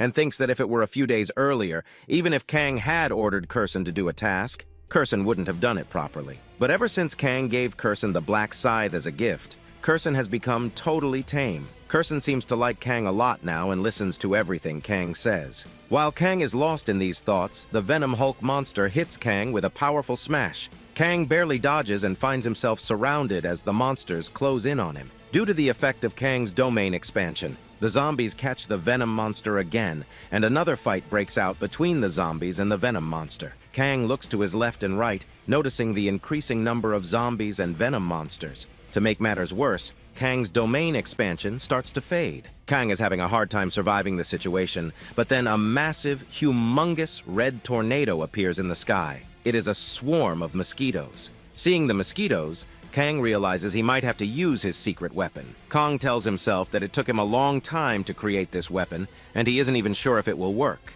This is Kang's last resort. Kang takes out a strange white cloth from his inventory, wraps it around his body, and instantly becomes invisible. Kang, now looking like a white ghost, says in a menacing tone, "I hope you all get along with each other." The red swarm of mosquitoes descends, spreading over the entire area. With Kang's presence now hidden, the mosquitoes are left to inject Kang's blood into the monsters and zombies. Chaos ensues. Monsters and zombies start attacking each other. Kang, watching from the shadows, is very happy and thinks his plan has worked. Kang reflects on how he thought the white cloth would be useless, but it saved him from certain death. Just when Kang believes the worst is over, a zombie takes a strong bite on Kang's leg, causing a huge wound. Blood starts pouring out of Kang's leg rapidly. Kang immediately understands the gravity of the situation. All the monsters around him become active, drawn to the scent of Kang's blood. Kang, unable to move, watches as the monsters slowly approach him. Kang becomes desperate, thinking if only he could replenish the lost blood, he might have a chance.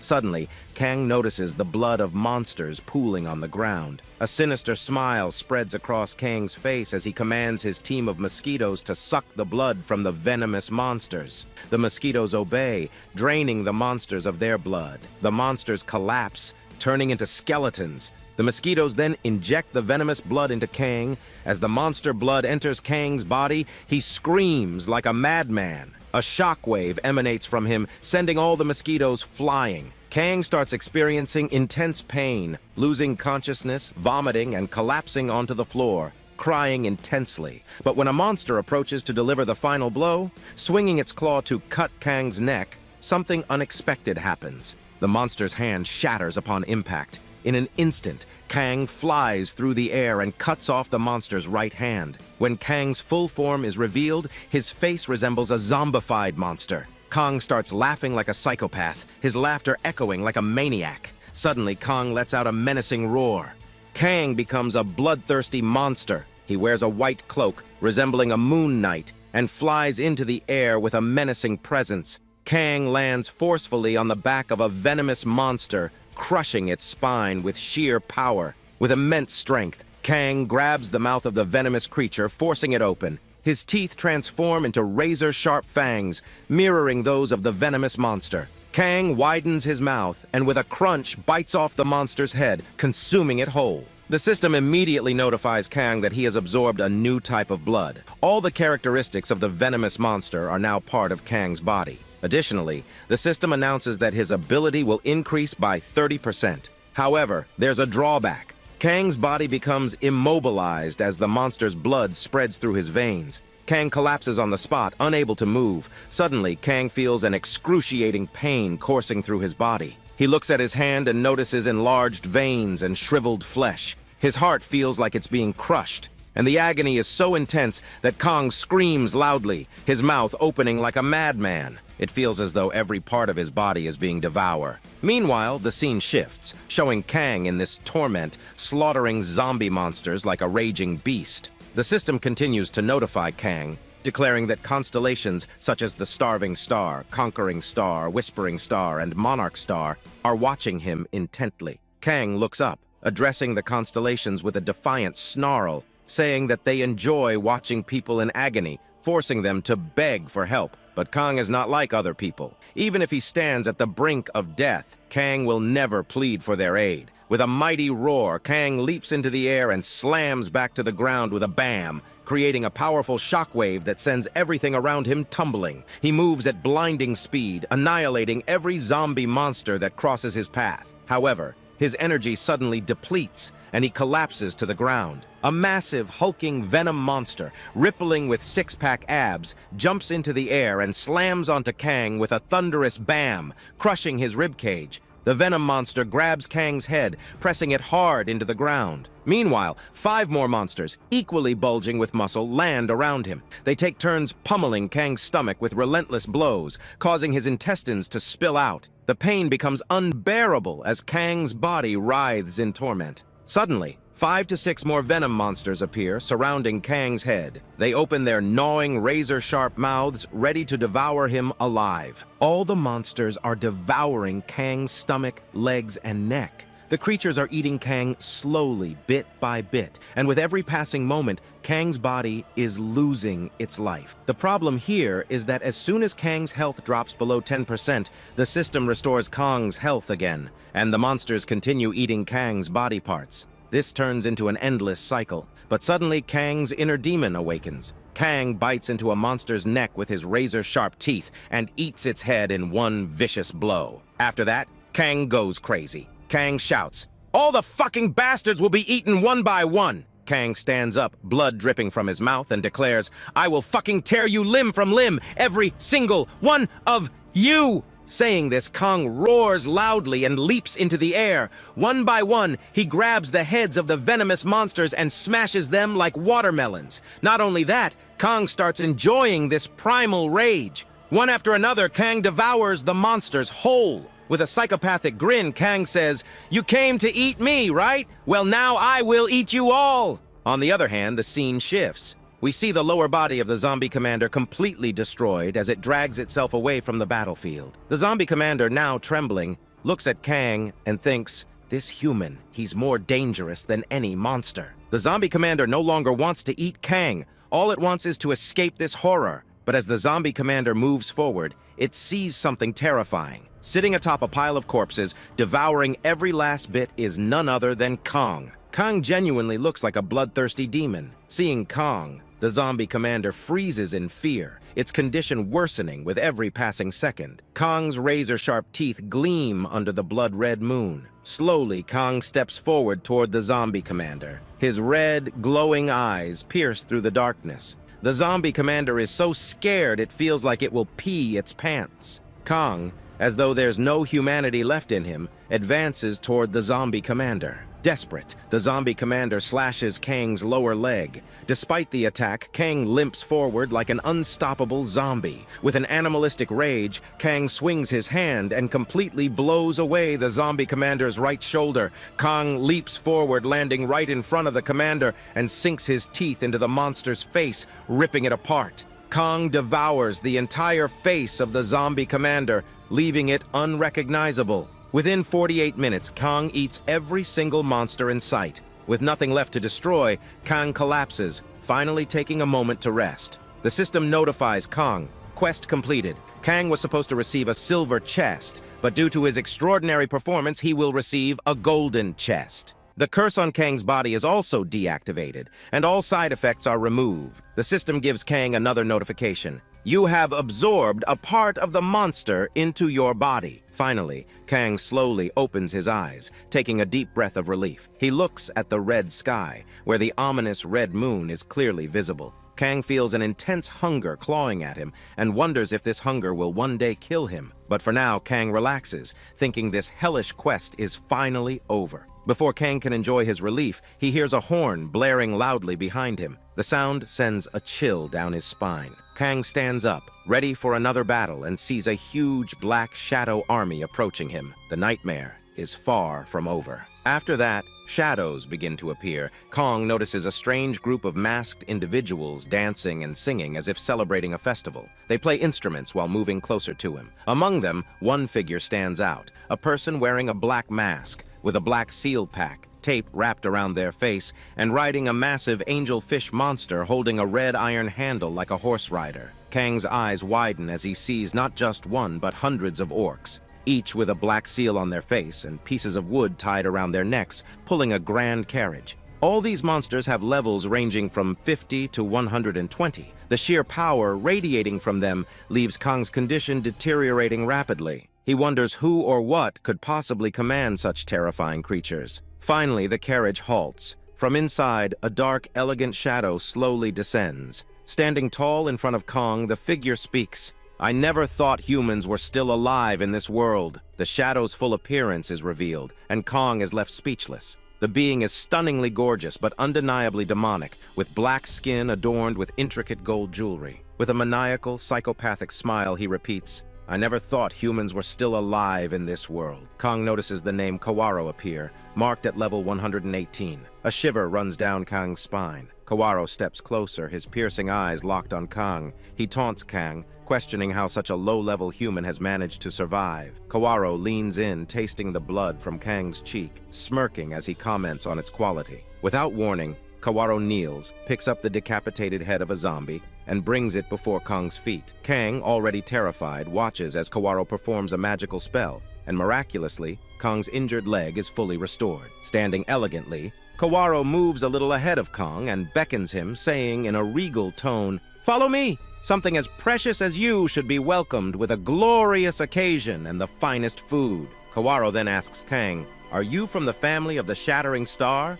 I am one of the people of the Shattering Star. Before Kang can respond, he understands Kawaro's intentions and boldly replies, taunting him, "I have no intention of becoming a mere delicate like you." Hearing this, Kawaro bursts into maniacal laughter. Tears stream down his face as his sharp-pointed tongue slides out, licking his lips. With a psychopathic smile, Kawaro asks, "Do you know the simplest and most basic craving of this world? It's hunger." Kawaro begins to recount his tragic past. He explains that when he was human, he worked tirelessly to fight monsters but failed at every turn. Despite his efforts, Kawaro couldn't protect his family, and they were all slaughtered. Rage fills his voice as he shouts, "I tried so hard. I fought everything, but all my hard work was wasted." He describes how the world descended into hell, leaving him no choice but to accept the offer of the shattering star. Fixing his threatening gaze on Kong, Kawaro declares, "You should join me. Together we will devour the whole world like a snake." He extends his hand, his eyes gleaming with intensity, repeating his demand. Kong, however, remains silent. The tension builds as Kong simply sits there, creating an awkward silence between them.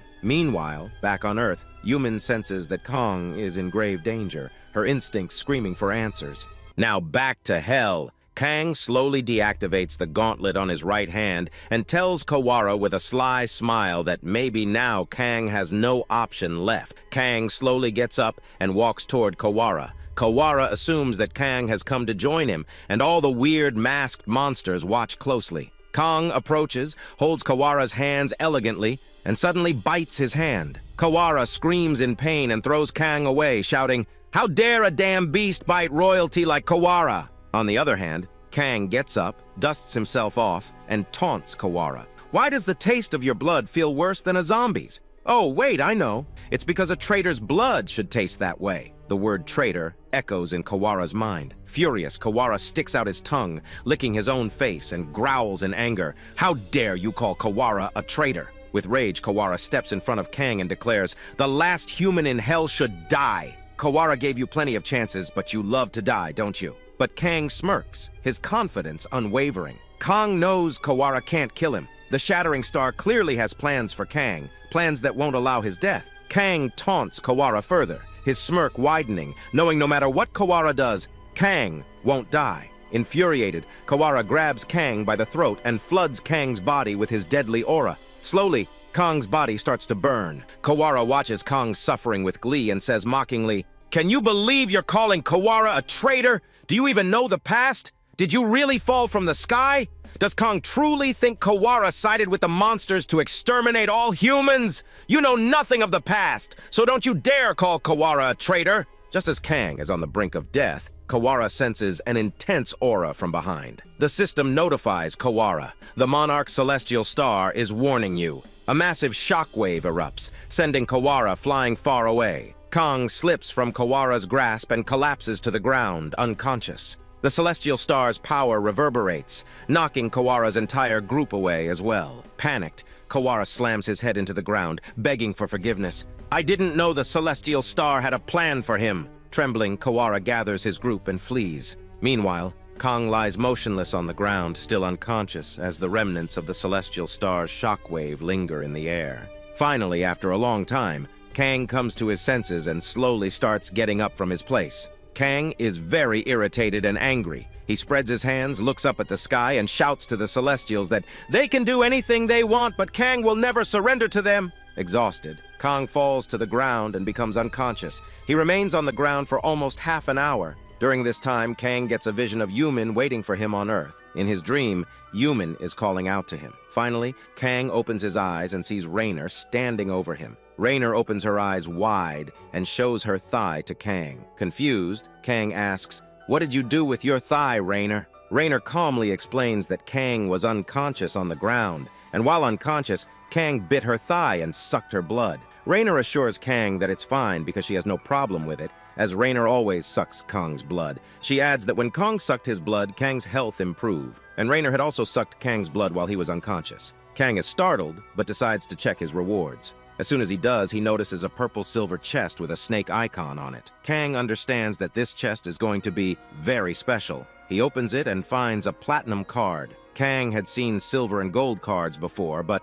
never a platinum card. The platinum card sparkles, and a broken, normal, sharp blade falls from the card. Seeing this, Kang feels disappointed and thinks there is no way a platinum card would contain a normal, broken sword. Kang checks the status of the sword using his crystal glasses and discovers that the sword's name is Gluttony and it has a common rank. Kang is shocked to see the common rank. Looking deeper, Kang learns that this weapon was previously used by Adamantium, a direct family member of the Starving Star. The sword has the ability to devour other weapons and increase its ability. Curious, Kang decides to test this. He takes out his legendary dagger and orders Gluttony to devour it, but nothing happens. Feeling awkward and embarrassed, Kang sits in a corner thinking he is really stupid. After some time, Kang tries again. This time, he clashes the sword with his black legendary dagger. To his shock, the sword splits into two and devours the dagger. The system notifies Kang that the sword has now turned into a legendary sword. Kang learns that the sword not only increases his attack by 3 times, but also has a special ability. When Kang kills enemies with this sword,